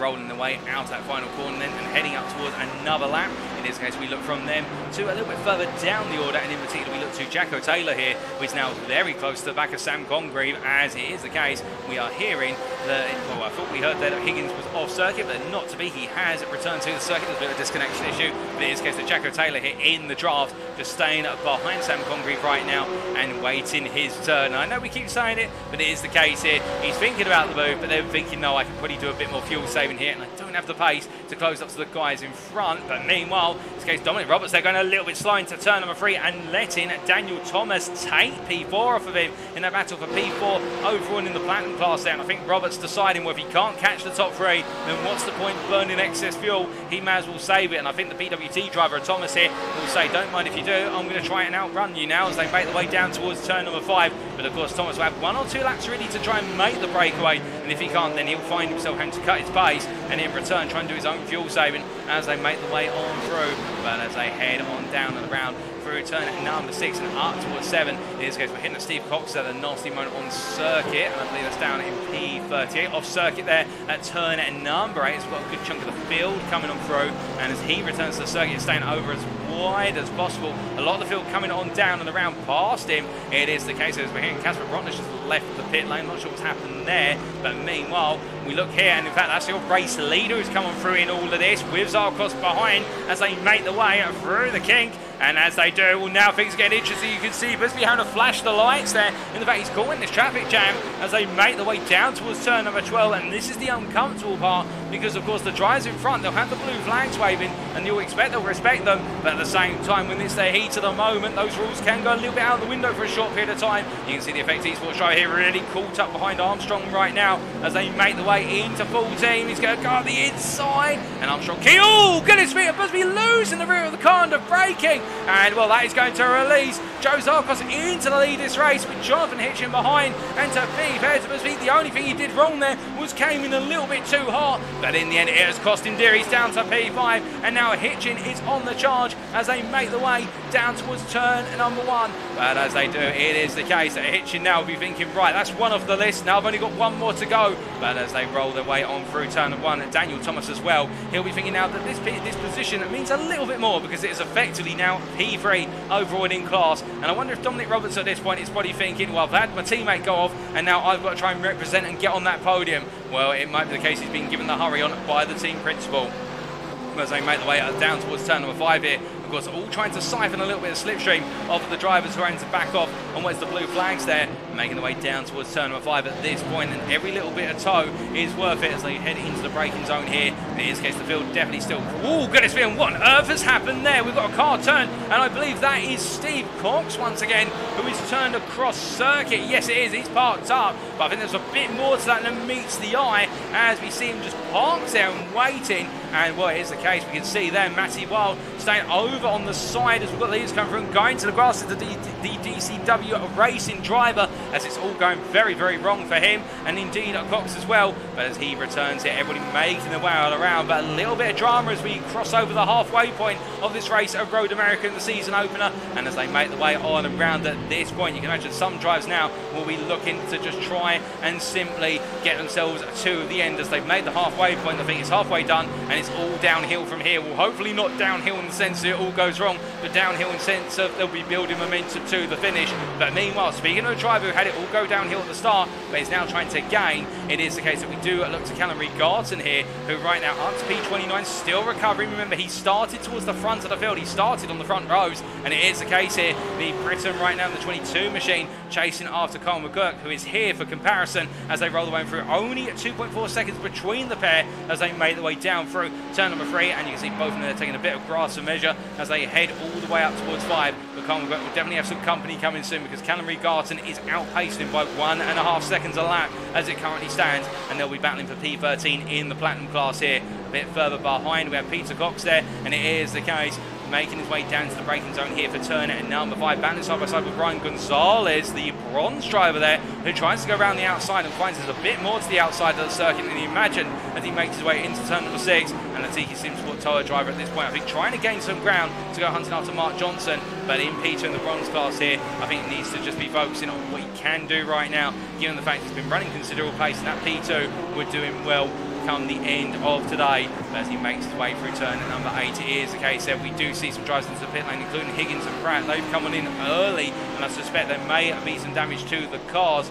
and it's not just a scheduled stop, but we'll have to wait and see as they make the way on out. But it is the case a lot of our drivers may just simply be in fuel-saving modes as well right now, and just trying to nurse their fuel tanks to get them towards that second stop and give them a much shorter stop, as we do see Tyson Belender here caught between a rock and a hard place, which is the rock and Nathan Foster in front in the Platinum class machine, and behind he does have the hard place, which is the bronze driver behind of Mark Johnson, who is right behind him as they make the way on through. But as we ride on board here with Tyson Belender, we can see in the little television camera inside the car Mark Johnson behind, and in front he's got Foster, who's acted as a bit of a pace car here for Tyson Belender as they come out of turn number 3. And as he rolls his way on out here, it is the case that Belender right now just needs to keep on delivering these laps, lap after lap, and much like most of our drivers here, it's all about now staying on circuit and not falling off until we get to that second pit stop. Peter Cox has jumped to the pits. It is the case there's damage to the car, and he's had to come on in via a tow to the pits. That's going to be an extended pit stop for him, an unscheduled one. But as they make the way on around at this point, everybody right now just trying to play it conservative, not revealing the master plan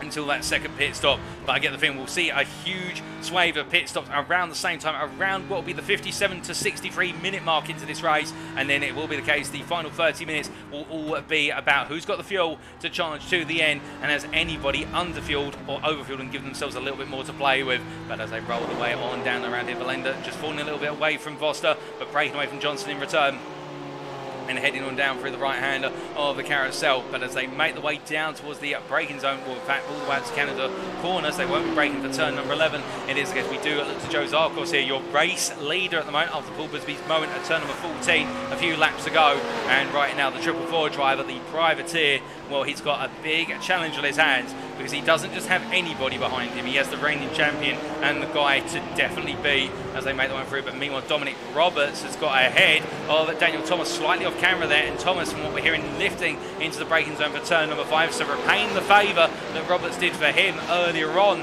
in this second stint. And it is the case here, both drivers now, they're both going for P3 here, and I would be surprised if Daniel Thomas has smuttered under his breath. No, you can be the leader for this one. I don't want to be touching that P3 right now. I'll take it off you at the end of the race. And I think Dominic Roberts at this point might be thinking, well, he's being a bit cheeky, isn't he? But that's the thing with these races right now, when you've got two drivers who are very even on pace, both in the same machine and looking at similar on setup. It is the case it all comes down to them trying to outfox one another. It's a game of motorsported chess being played here. They've moved the pawns already, and now they're making their way further up the board, and we're heading in towards the end game soon as they make the way through 11 and down towards 12. But as they come charging on around and down at this point, it is the case we do look from them to a little bit further down the order, and our gold leader of Damien Lobbett right now, and leading the gold class over Alex Hill in P10 by a margin of just under 2 seconds. As here comes Alex Hill to give you a relative comparator, and Cy Anthony a little bit further back as these guys charge on through the corners here.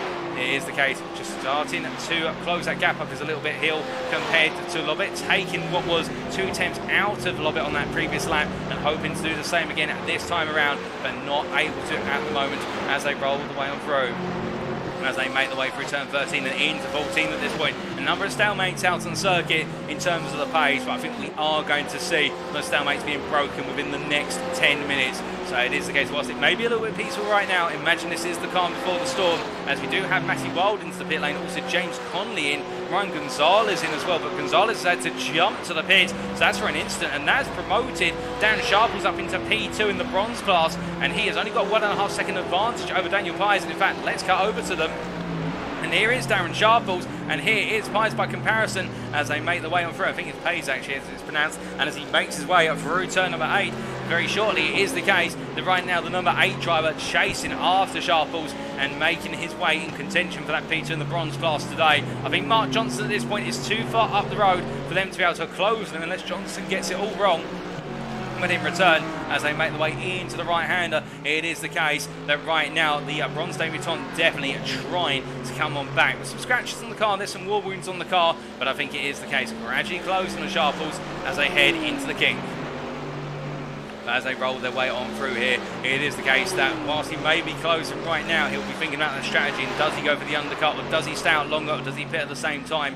All things will be going through his head, of course, much like for every other driver here. That as he rolls his way on through that right-hander, we do look from him. We're hearing that Canterbury Garson has found his way past Carl McBurt off the camera. In this case, he looks up into P27, that's P12 in the platinum class, as we continue to focus on this battle for P2 in the bronze class. But as they roll the way on down and around here, the Mercedes driver of Sharples definitely been ruled, in fact, losing 3 tenths for that final sequence of corners there. And right now, where's the case that the pace is really pushing the pressure on as they make the way on to another lap here, going on to lap number 26, and as they make the way down into the braking zone here, well, you can see Falconer just behind. That's Patrick Falconer, the gold driver, who's just watching on. I think he'll try and find his way on through when the opportunity arises, but Sharples right now, if he didn't feel the pressure on that previous lap, he's going to be feeling on this one, because here he comes, and it does look as though Pace here looking up the inside. He doesn't quite have the momentum this time around, but as we ride on board here with the BMW M4 drivers, he charges after his opponent in the run down towards turn number 5. Well, will he peel on out? Will he look for it? You can see that Sharples putting the car in the middle of the road, but brings it over to the left slightly here, so pace is going to be made to go around the outside. He peels the outside here into the braking zone, and down on the brakes they go. Oh, goodness me, there's contact there from Falconer, tapping the rear of Sharples, and Pace being caught there by the side panel of Sharples' car, so no gain for Pace, I should say. And as they make the way through turn number 6 at this point, it is the case that right now it's only going to motivate him further. I think Sharples will be semi-grateful for the way that played out, but I don't think he wanted the damage to the car, and that's both affected the pair of them. But as they make the way on down towards turn number 8, it is the case that I wouldn't be surprised if Falconer may get a brief call to the steward's room there about that pass, but still as they roll the way on through, they press on. Of course, stewarding done post-round in this series, not done live. It is the case that I try to report things after the round, and it's taken to the stewards for next time out. But as they roll the way on through at this point, you can definitely see the privateer here of Pace really trying to put that pressure on versus Sharples.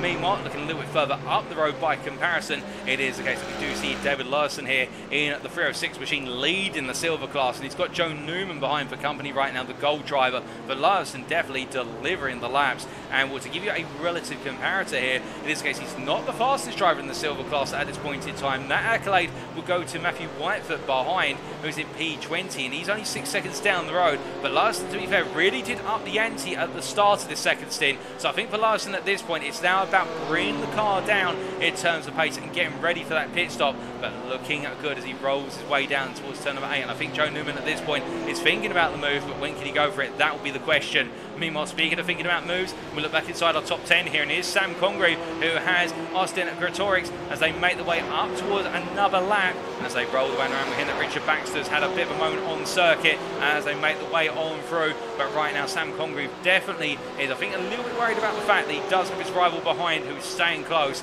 But again, a bit of fuel saving going into the tank there for Gretorix. As meanwhile, we look back to that battle for P2 in the bronze class. I don't think there's any fuel saving going on here as they make the way down down towards turn number 5, and only a lap ago it's where it went wrong when he tried to look for the move. But this time he's up the inside. He's got the momentum as he got it on the brakes. Well, Pace is going to look all the way for her, and as he goes through it here, Sharples is going to look for the cutback. But I don't think Sharples has got enough momentum. It's uphill and it's a short run to turn number 6, and it is the case that Daniel Pace has made his way into P31, but more importantly, that's P2 in the bronze class here, and now he tries to charge off into the distance. But of course, has he used up too much fuel in doing this? That'll be the big question that'll be on his mind as he makes his way down towards turn number 8. And can Sharples come back at him immediately, or does Sharples do something about it in the pits?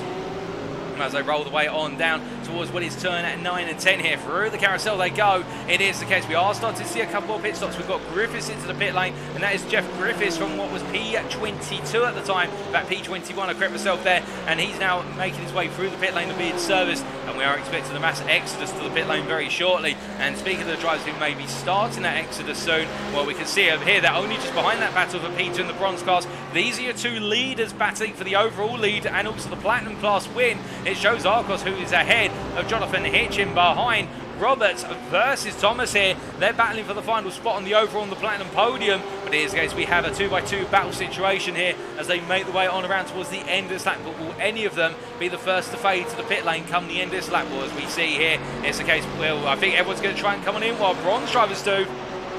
Bronze battlers for P2 in the bronze class do coming in, but Zarkos and Hitchin go another lap. What about Roberts versus Thomas? They both stay on out, then neither one of them faints. It's the case they're going for the long haul here as they make the way onto lap number 29, and as they come across that timeline, it is the case that meanwhile, a little bit further back, we do see that Paul Busby continue to try and close up to this battle for P3. It is the case having that spin at turn number 14, but now chasing after Thomas, and it is the case he has been closing up on average half a second a lap. This means a lot to him. You can understand why, given the fact that he was leading for a good portion of the time, and right now trying to put that pressure on us. We're hearing that Brown and Chris Hitchin, that Stuart Brown and Chris Hitchin, are both into the pits for P14, P15 respectively. We've also got Martin Tilling as I look outside my commentary box window. So it is the case, pit stops are now starting to occur, and I wouldn't be surprised if we see the platinum pack go into the pits at the end of the next lap.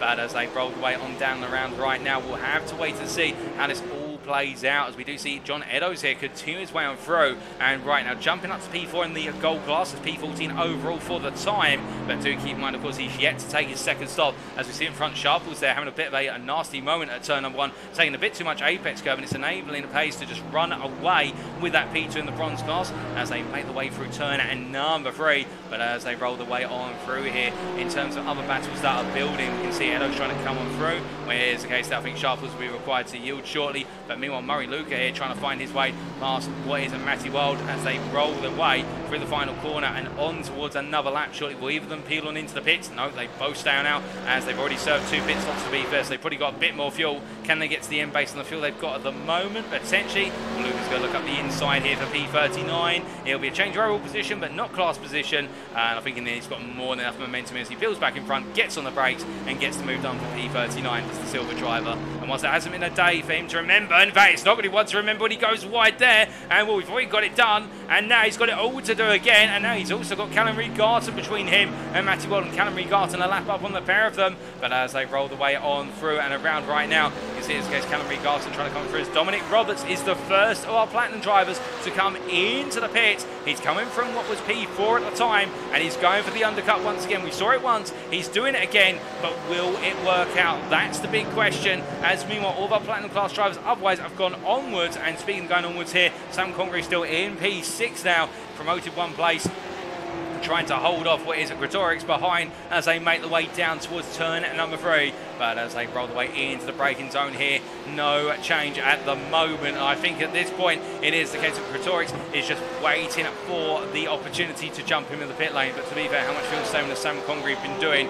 Well, we'll have to wait and find out, as we've also got Zaruta into the pit lane, Simon Anthony, Sam Sherwood, John Eddowes and John Newman in. And well, speaking of the drivers who are coming in from the gold class right now, it's going to be interesting to see who comes out in P3 in the gold class here, because Sherwood's at the head of the pit lane, but this is the driver who pitted first in the gold group, and that was Stuart Brown on the lap before. And as he makes his way on around right now, has Brown done enough here on the undercut with the fact he's got Ali Pimley, his teammate, behind? And as they make the way up through the final couple of corners here, well, well. It's the case that the gold drivers are still parked up. Sherwood's still parked up. It's the case Newman as well. In fact, Sherwood's leaving the pit lane now. And as Sherwood leaves here, we do look to the blimp camera briefly and keep your eyes on the main road surface there ahead of Sherwood and above him to see whether we do suddenly see when it's Stuart Brown jump on through. I don't see Brown at all. And as they make their way through, I don't think Brown's been close enough to jump back ahead of Sherwood. It's the case that Stuart Brown has come out. He's come out ahead of the likes of Hitchin and Tillin. But in return, it is the case they've rolled the way on through here. Brown has not been able to get closer to Sherwood as they make the way on down the round.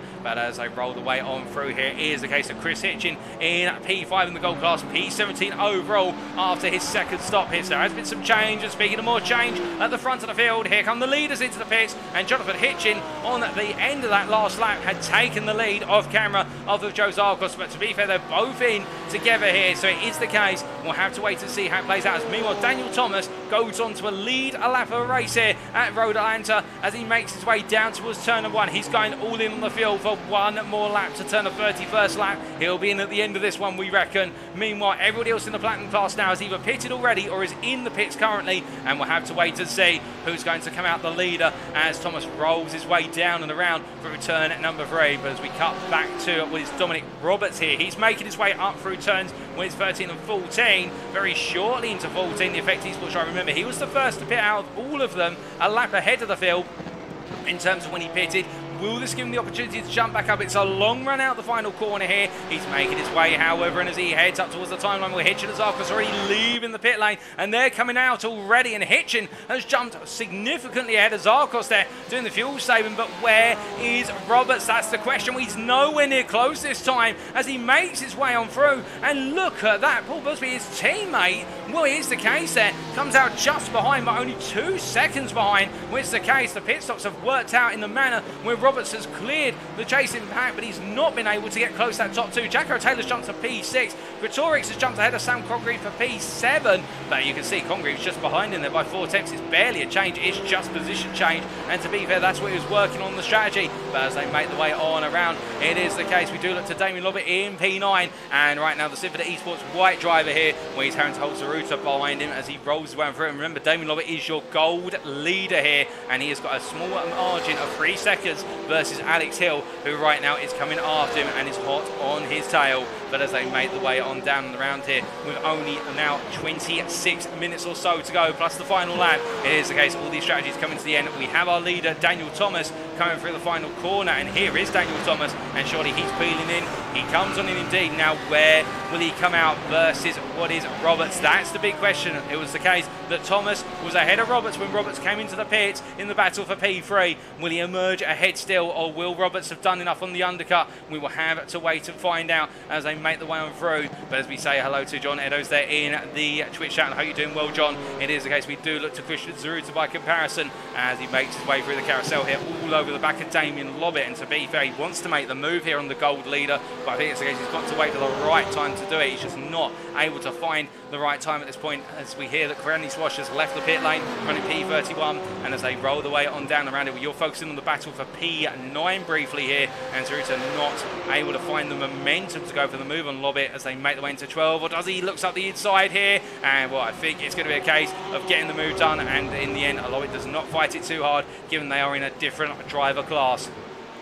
Speaking of classes, we look to Daniel Thomas here, who makes his way out of the pit lane. Where is Dominic Roberts, however? And there's Dominic Roberts, but look at the margin, and it's pretty much the same as when they came into the pits as they sweep the way through turn number 1. And again, Dominic Roberts is still behind Daniel Thomas as they go on to the final stint of this race. And the problem now is for him is he's really got to find his way out through. It's a case he's got no more strategy to make unless it's a back marker or a driver essentially under blue flag conditions where they might be able to play a little bit of tactics. The only other thing he does have to his advantage, of course, is his teammate from Effect Esports, Paul Busby here, making his way on behind in P5 as they make their way down towards turn number 5. And in the rear of the picture there, your eyes do not deceive you, that is Sam Congreve trying to find his way past Gretorix as they make the way down towards turn number 5. But the thing for Congreve is now, with no more pit stops on the cards for our drivers in terms of scheduled stops, you can imagine that Sam Congreve at this point has got to try and muscle his way through, and well, Gretorix is not going to let him through that easily, given the fact that he has battled that P7 so hard. But as they roll the way on through,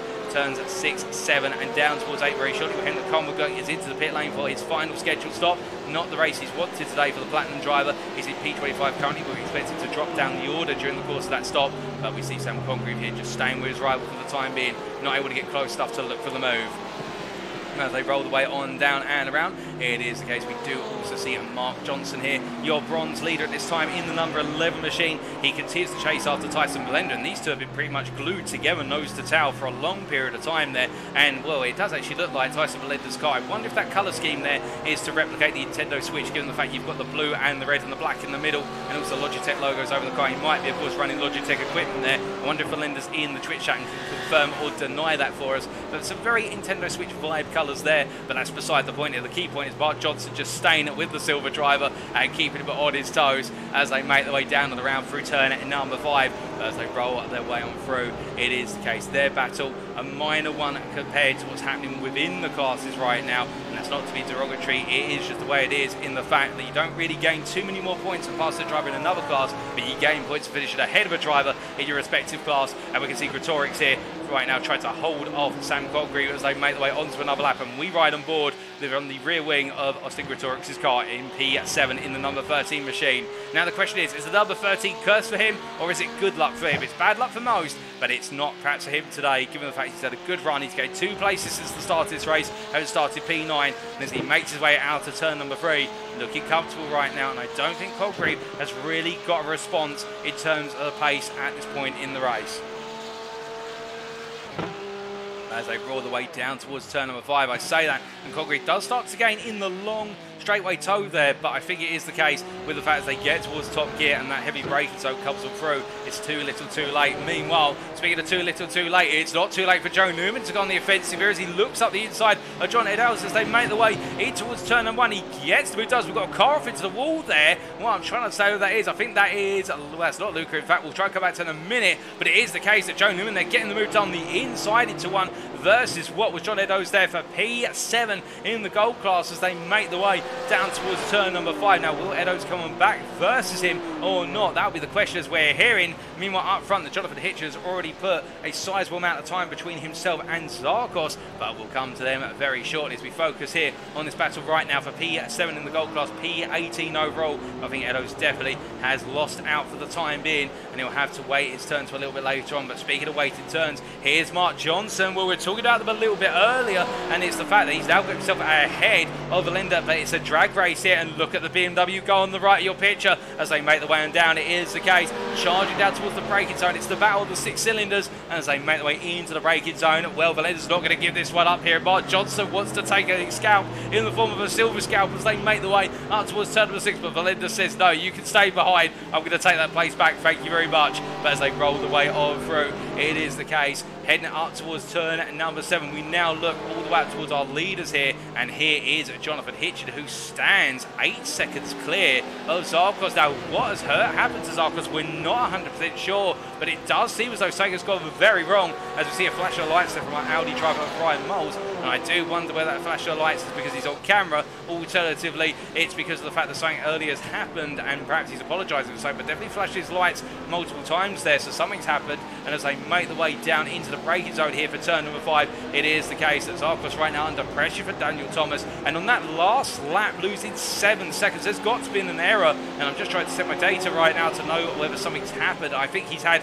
an off-tracker sub-description, or he's been held up, because right now Zarkos has fallen backwards, and a 209.0 is not the pace we're expecting for the 444 driver as he makes his way on through.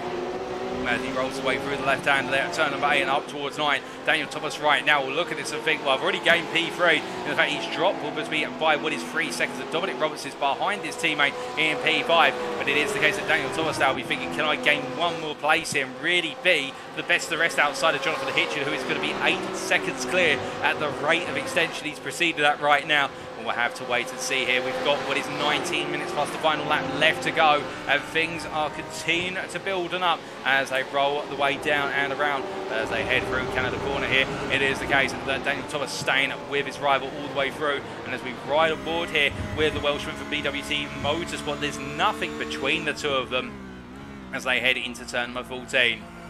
But you can see they're taking a little bit more apex curve compared to Zarkos. In fact, hooking up the corner slightly better. And that's going to give them the momentum here for Thomas versus Zarkos in the run to turn number 1. But as they make the way to the timeline now, halfway down the straight, still half it to go. He's getting closer and closer. Zarkos starts to peel over to the right side here. He knows it's coming. Thomas tries to go for the switchback. They're trying to put the dummy on Zarkos, but Zarkos does not respond to it as they make the way through the corner. But Zarkos gets a huge amount of oversteer corner exit, and up the inside he goes. Daniel Thomas in towards turn number 3. Can he get the move sealed here as they roll the way on through? But he gets ahead now. But remember, we've got one more long straight before we start to see the circuit bunch up. And as he makes his way down the straight towards turn number 5, can Zarkos find a way back? Who's Daniel Thomas got this done as they make the way into the braking zone? Well, Zarkos is looking up the inside here, and as they make the way down, I think Zarkos is going to have the run, and Thomas there, I think, backing out, realising there's still more time, and it's not his right time to make the move. As we see there behind Moles, his teammate, just simply staying behind. I think flashes lights to say to him, like, I'm not getting involved in this. I don't want to be anywhere near it. I'm just going to watch. Thank you very much.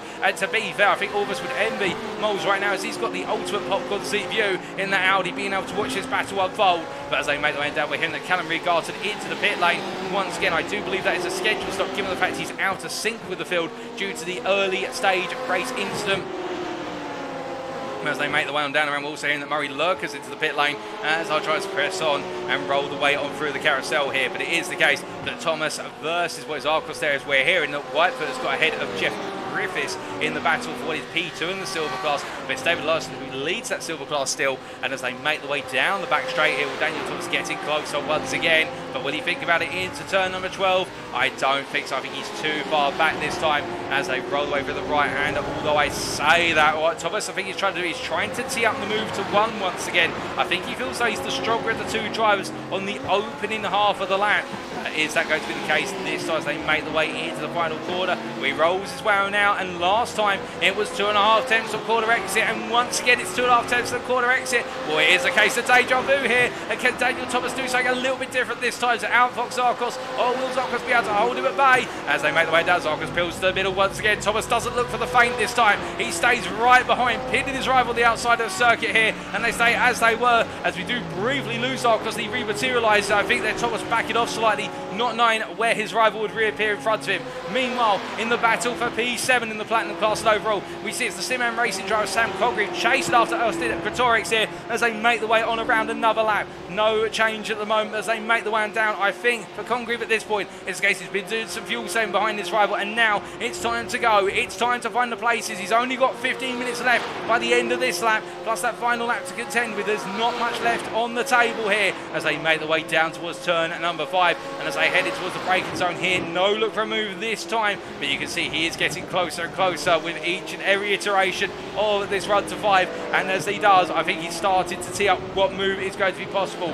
Meanwhile, further down the order, I can tell you in the battle to be in the top 5 of the gold class P15, this is Chris Hitchin, who's currently P5 in the gold class, but he has got behind him Martin Tilling, and these two have been battling for this position for some time as they make the way out of 3 and down towards 5. But as they do, it's the battle of the BMWs here with Brown just up the road as well. Stuart Brown in P14, and it is a case between these 3. Anything could happen at any point as they roll the way down into that braking zone.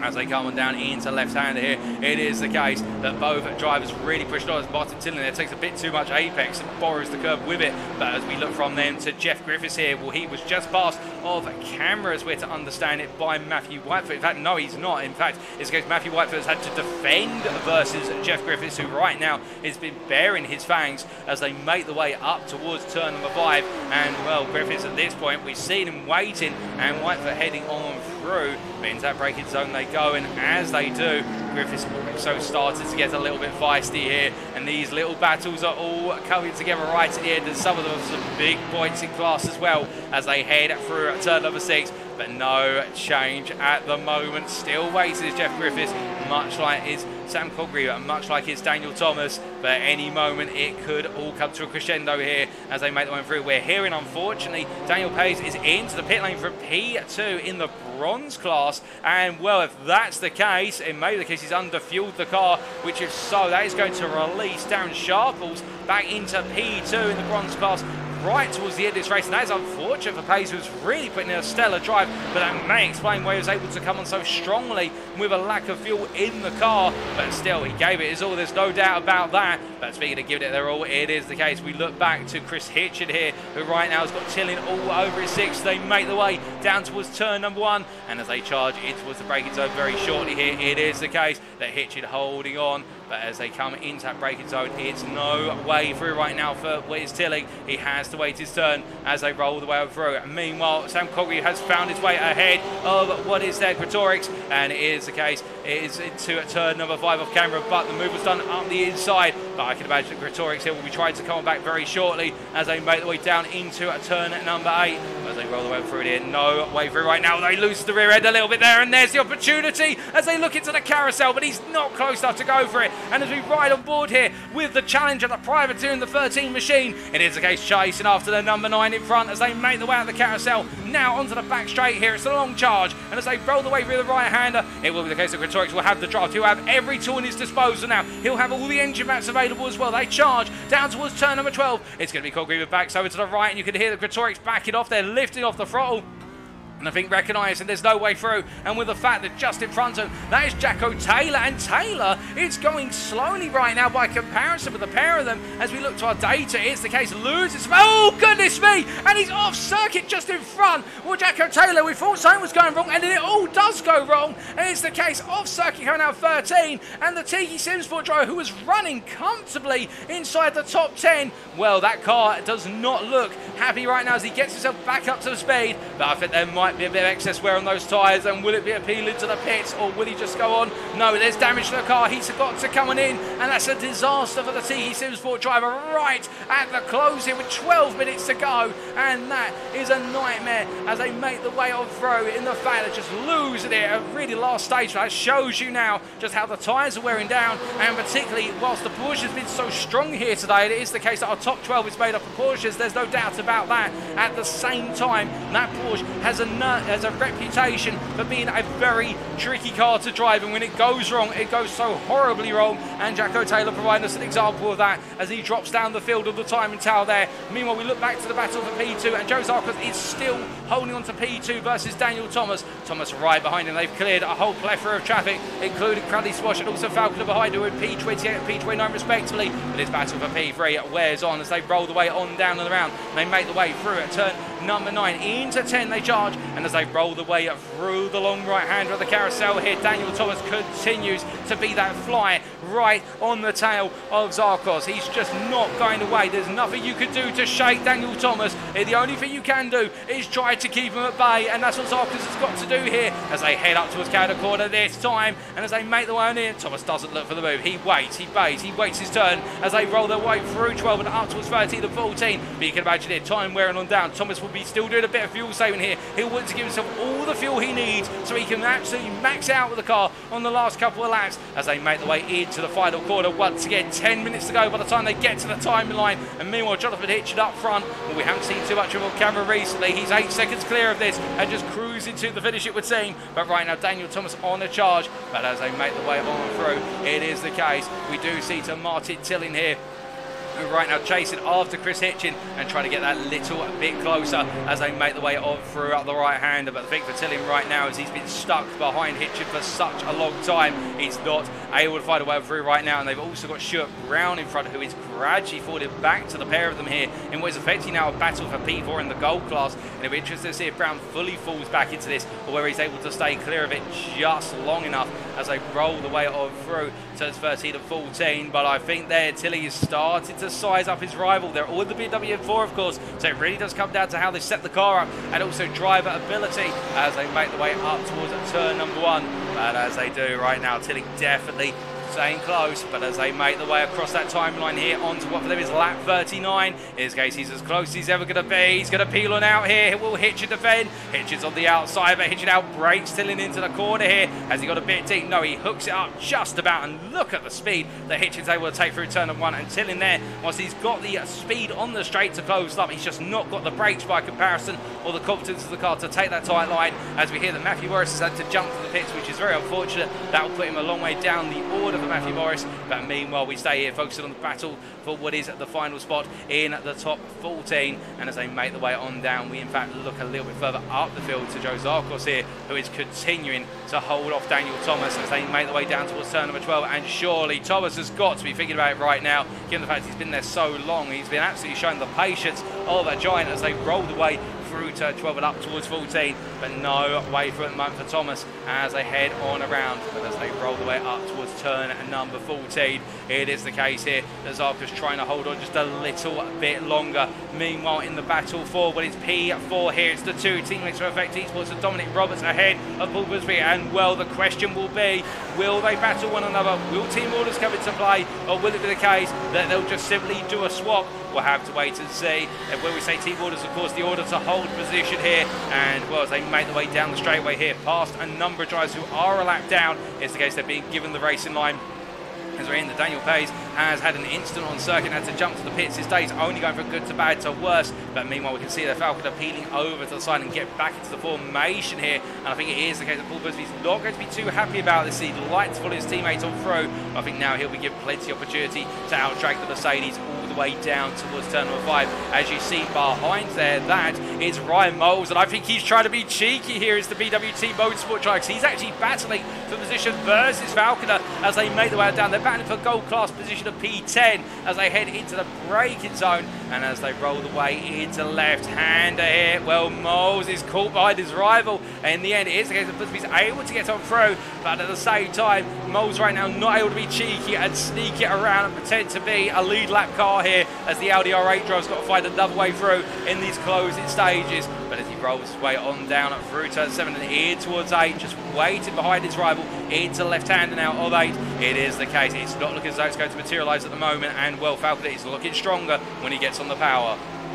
As he rolls his way down at this point, of course, the Audi driver will have the rotation of the car, and as he comes out the carousel, we do briefly ride on board here with the Audi R8 from the dashboard to see if he can potentially close it up, but I don't think he's going to be able to here as they roll the way through. The Audi, of course, not known for its straight line speed, despite the V10 engine at the back of the car, and as they make the way up towards the braking zone here for turn number 12, it is actually just see Falcon just breaking away with that 6.3 litre V8 on the under the hood of the Mercedes, and Moles has got it all to do through the corners, and that is where he'll gain the ground. Meanwhile, off camera, we're hearing that Tillian has found his way past Hitchin for P14, but as we look from this battle here, where Moles is just not able to get close enough for now to a little bit further up the order, we look back up to what is that battle for P60 between the two Porsche drivers, and as they roll the way up through the right-hander, it is the case of Sam Congreve right now. Well, he's under a lot of pressure as they head across that timeline, and Gretorix still very close within 2 tenths here as they hit the timeline. 6 minutes on the clock, and now Sam Congreve will be the one. He was the hunter, now he's become the hunted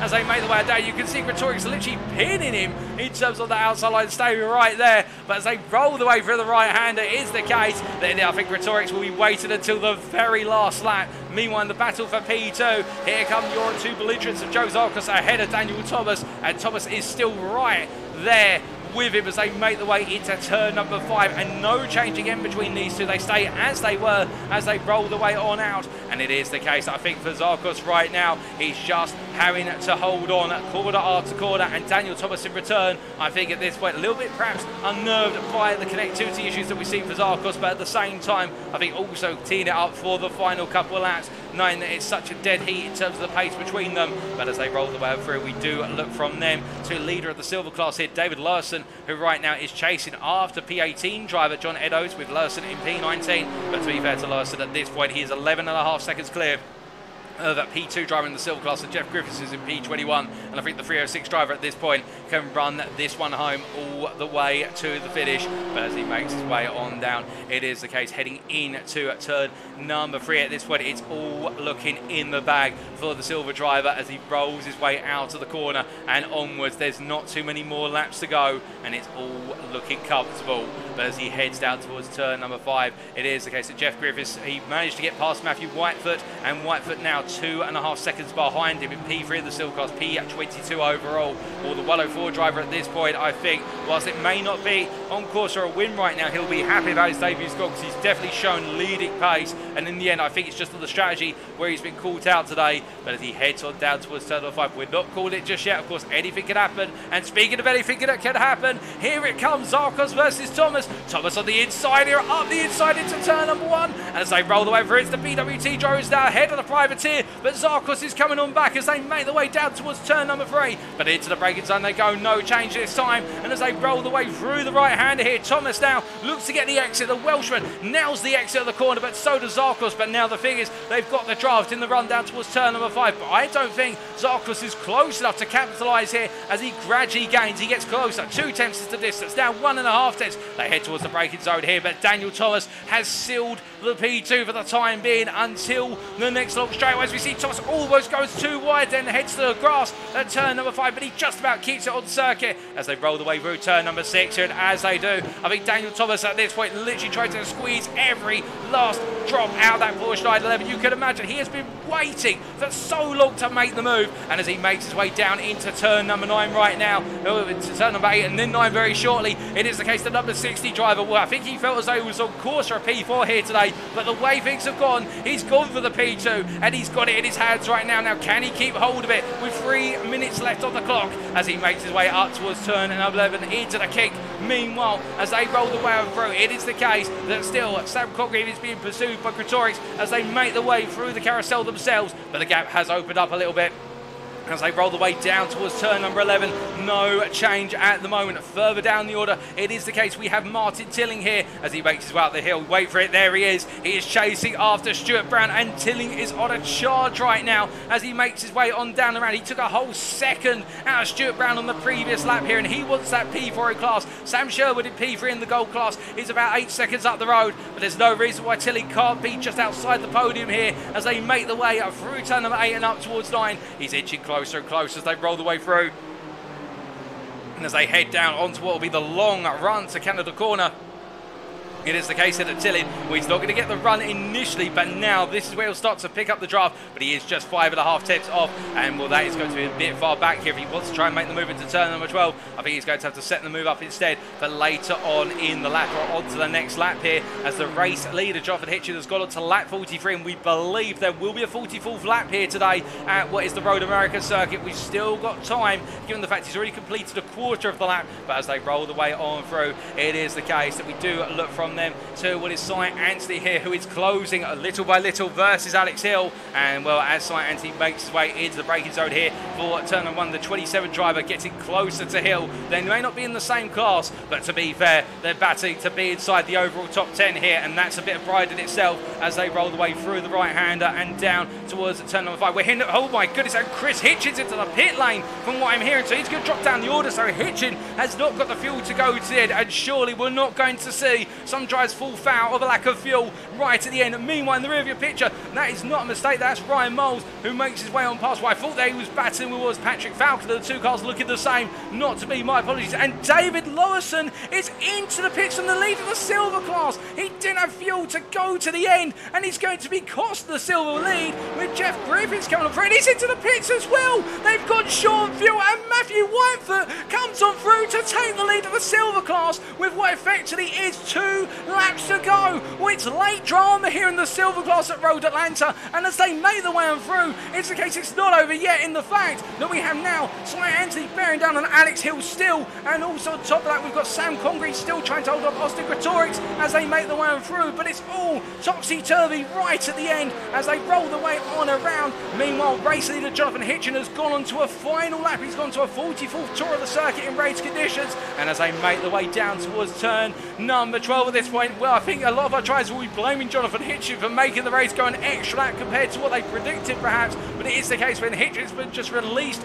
to run off into the distance. That's what happens, the laps go up, and meanwhile Cy Anthony trying to get closer and closer as they make the way on towards what will be their final lap of the circuit. If they complete their 43rd lap, they'll go on to a 44th as they make the way across the timeline very shortly, but the battles in classes have mostly calmed down. This is the closest battle on circuit right now as they head up towards turn turn number 1 of the 44th and final time. And as they make their way down towards the braking zone here, Damien Lobbit is only 1.4 seconds up the road. And in the meanwhile, Sciente's going to take a look here. And I think Alex Hill will be hoping that Sciente backs off here because of the fact that if Lobbit drops it at all, then Hill could be your gold winner right at the close. But I don't think Sciente's listening. I think Sciente at this point wants that top 10, as we're hearing that Stuart Brown and Tilling are into the pit lane as well. And this is late drama in the fact now Joe Newman is up to P1 and Sam Sherwood's still in P3 in the gold class, but P4 is cursed in the gold class. I can tell you that because whoever's held it has run out of fuel as they make their way on through.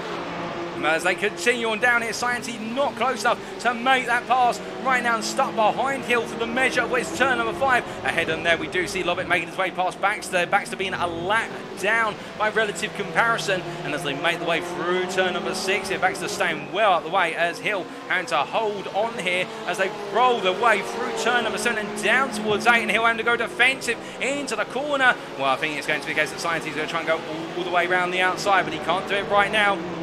As they make their way out the corner here, we cut to our race leader for as he comes to the final corner. The checker flag awaits him, and it's the case he ended the season on a high, and he goes into a new season on a high. Jonathan Hitchin charges up the hill to take the opening win of the season here at Road America in round 1 of season 8 of the GT3 League. Overall win, plus also platinum class win by 6.5 seconds ahead of Daniel Thomas, a deserved and dogged P2, and ahead of Joe Zarkos, who completes the overall and platinum podium. He'll then be Dominic Roberts, who comes across the line in P4 here as he makes his way to the line. Then Paul Busby P5, the Effect Esports drives together. Sam Congreve P6 in the end. It will be for him as he makes his way to the line just ahead of Austin Gretorix. He held him off right to the finish, and then it will be Willys Christian Zaruta who comes on home P8 of the platinum pack at the front of the field. But as he makes his way across the line here, we look to what is Damien Lobbit here. Here is your gold winner, ladies and gentlemen. A flawless drive from Damien Lobbit for Symphony Esports White.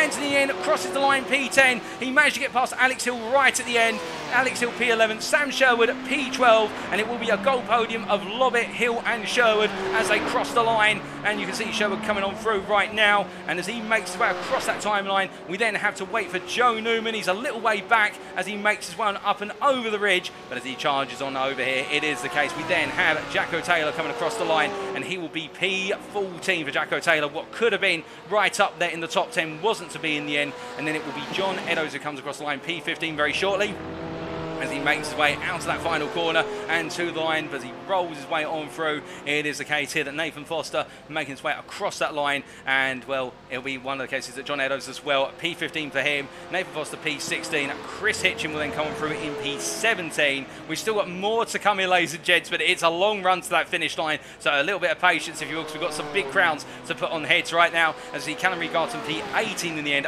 Martin Tilling P19, and then Stuart Brown P20 in the gold class there, P8. But here comes your silver winner. It is Matthew Whitefoot who crosses the line just ahead of the bronze winner of Mark Johnson, and will Whitefoot in the end in a late turn of drama taking the win with the fuel in the car, and Mark Johnson P22 in what has been an absolutely flawless drive for the bronze winner. It will then be David Larson P23, Carl McGirt P24 as he makes his way on around. It is the case, his race is finished, and the final driver to finish on the lead lap was David Lowerson. But with that, ladies and gentlemen, fantastic racing all the way around to the finish. And we are just going to take a quick look back at that battle between Cy Anthony and Alex Hill, because it was building up to a crescendo, but we just missed it right at the end. So here it is, ladies and gentlemen, as they were making their way down towards turn number 12 here. It is, okay, Cy Anthony trying to go round the outside of Alex Hill, and as they rolled their way all the way out through 13, it was the case that Cy Anthony just holding that outside to inside line. I don't think Alex Hill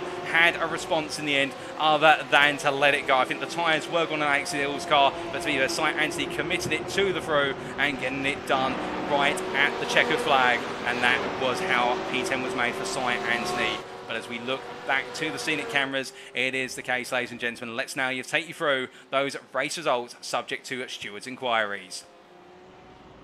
So in the end, after what was a fantastic round of racing, those results are as follows. Looking at our overall standings first and foremost, so round one of the UK Sim Racing GT3 League Season 8 is brought to you on iRacing. Here today at Road America, Jonathan Hitchin taking that win in the end by 6.6 seconds ahead of Daniel Thomas, and Joe Zarkos completing the overall podium. Dominic Roberts in the end digging deep to come home in P4 ahead of teammate Paul Busby, who was on course to potentially take the win until that early mistake. Sam Congreve at P6 ahead of Austin Gretorix, Christian Zaruta P8, followed by Damien Lobbett, your gold winner in P9, and then Cy Anthony P10 there right at the end ahead of best the rest in P11, Alex Hill. But as we come onto our individual classes, we focus the lens down here, starting it with the Platinum class. Jonathan Hitchin taking that win, as we said earlier, ahead of Thomas and Zarkos to complete that Platinum podium, and Roberts and Busby completing the top 5. But the battle between Sam Congreve and Austin Gretorix, that a fantastic one all the way from start to finish in the race. And you can imagine, whilst they weren't battling to be in the top 5 today, their battle is one that we're going to have to wait and see if it continues all the way through to the end of the season, because it was absolutely superb battle and a rivalry that's been ignited. Christian Zaruta there, P8. I think definitely feels as though he had the pace today to be up there in the top 5, but it wasn't to be after a couple of difficult moments. Cy Anthony P9 in the Platinum class ahead of Jacko Taylor, and again, Jacko Taylor, one of those drivers who did look on course for Tiki Simsport to be delivering a potential top 5, but one mistake cost him dearly, and he'll recover from that for next time round. Nathan Foster P11 ahead of Callum Reed-Garton, who recovered to P12 in the end in the class, and then Carl McGurk, Gareth Higgins and Darren Norquette completing the Platinum class there. Darren Norquette, of course, with that early retirement, an unfortunate retirement for him, and Gareth Higgins retiring around the midway point of the race. We then come to our gold class, and it is the case there that we do look to what is Damien Lobbett, our winner in the end by 2.5 seconds ahead of Alex Hill. And to be fair, Damien Lobbett, I think today, putting in an absolutely consistent performance and just managing to stay out of those critical battles with other drivers in the class, just keeping the distance. And Alex Hill was hot on his heels for the majority of the race. And in the end, you can imagine that if Hill had had it his own way on those last couple of laps and not had Cy Anthony bearing down on his neck, what could have been is a question that we'll have to always think about. Sam Sherwood in P3 there, a great drive from Sam Sherwood for BWT Motorsport. In the end, 17 seconds down the leader, but digging in for P3 with all the last lap drama of the drivers had to jump into the pits. Joe Newman jumping up to P4 there on the final lap for Simam Racing, and John Eddowes completing the gold top 5 for Tiki Simsport Toa. Chris Hitchin, Martin Tillin, Stuart Brown, all 3 drivers there, P6 through to P8, being stung by the fuel situation right at the end. Ollie Pimley, P9, Patrick Falconer completes the gold top 10, and then Ryan Moles, Matthew Morris, Joshua Pratt, Peter Cox, Brandon Hay, Billy Mann and Stephen Masters complete the gold standings there, with both Billy Mann and Stephen Masters having difficult races, much like Brandon Hay. Those 3 in particular not having a happy day at the Road America circuit. They're retiring before the halfway point. But as we come to the silver class standings then, it is the case that we do see Matthew Whitefoot taking that win in the end by what was 3.5 seconds over David Larson. And, well, David Larson looked to have it all in the bag if it weren't for the pesky fuel situation and that extra lap being thrown in by what was our race winner overall of Jonathan Hitchin. But in the end, David Larson will know that he's got the pace to be leading this silver class. It is the case he just needed a little bit more fuel. But Matthew Whitefoot, keep your eyes out for him. He's announced himself on the scene today, and he's definitely going to be one to beat going into round number 2. Tyson Melinda there, P3. Not an exceptional race, but still a highly notable one for being on the silver podium there. Great drive from him. And then Jeff Griffiths and Sean Cranley-Swash completing the top 5 there. Both Griffiths and Cranley-Swash having difficult moments in the race, but both keeping their heads down and delivering the results. Jeremy Graham, P6 ahead of Murray Luca, Rob Armstrong, Richard Baxter and Casper Brotner to complete the top 10. And then Ryan Williams outside the top 10 there, retiring after 5 laps of race, and unfortunately for him, due to an incident. And then last but not least, we come to our bronze class, and it is the case here. Mark Johnson, your winner in the end by a sizable margin of what was, which has been classified as 2 laps, and if so, that is absolutely phenomenal from what is Mark Johnson completing all 44 laps of racing, whereas, and I can confirm, Darren Sharples only completing at 42 laps. Johnson definitely delivering today in the 11 car. Sharples in the 777 machine, the best of the rest in class in P2, with Ryan Gonzalez also there on the podium in P3. Keep your eyes out for those 2. I do think we're going to be seeing a rivalry between Sharples and Gonzalez. Daniel Paisley in P4, and I think he'll be ruining what could have been if it weren't for a mistake in an extra pit stop for Daniel Pace, who was on course for a P2 in the bronze class. Reggie Greenfield P5, Matty Wild P6, Matt Edmondson P7, Steve Cox P8, and James Connolly completing the bronze standings there. And it is the case, much like Steve Cox, having an early retirement, which cost him very dear in the end. But those are the results from the race, of course, and now we take a quick look to the standings.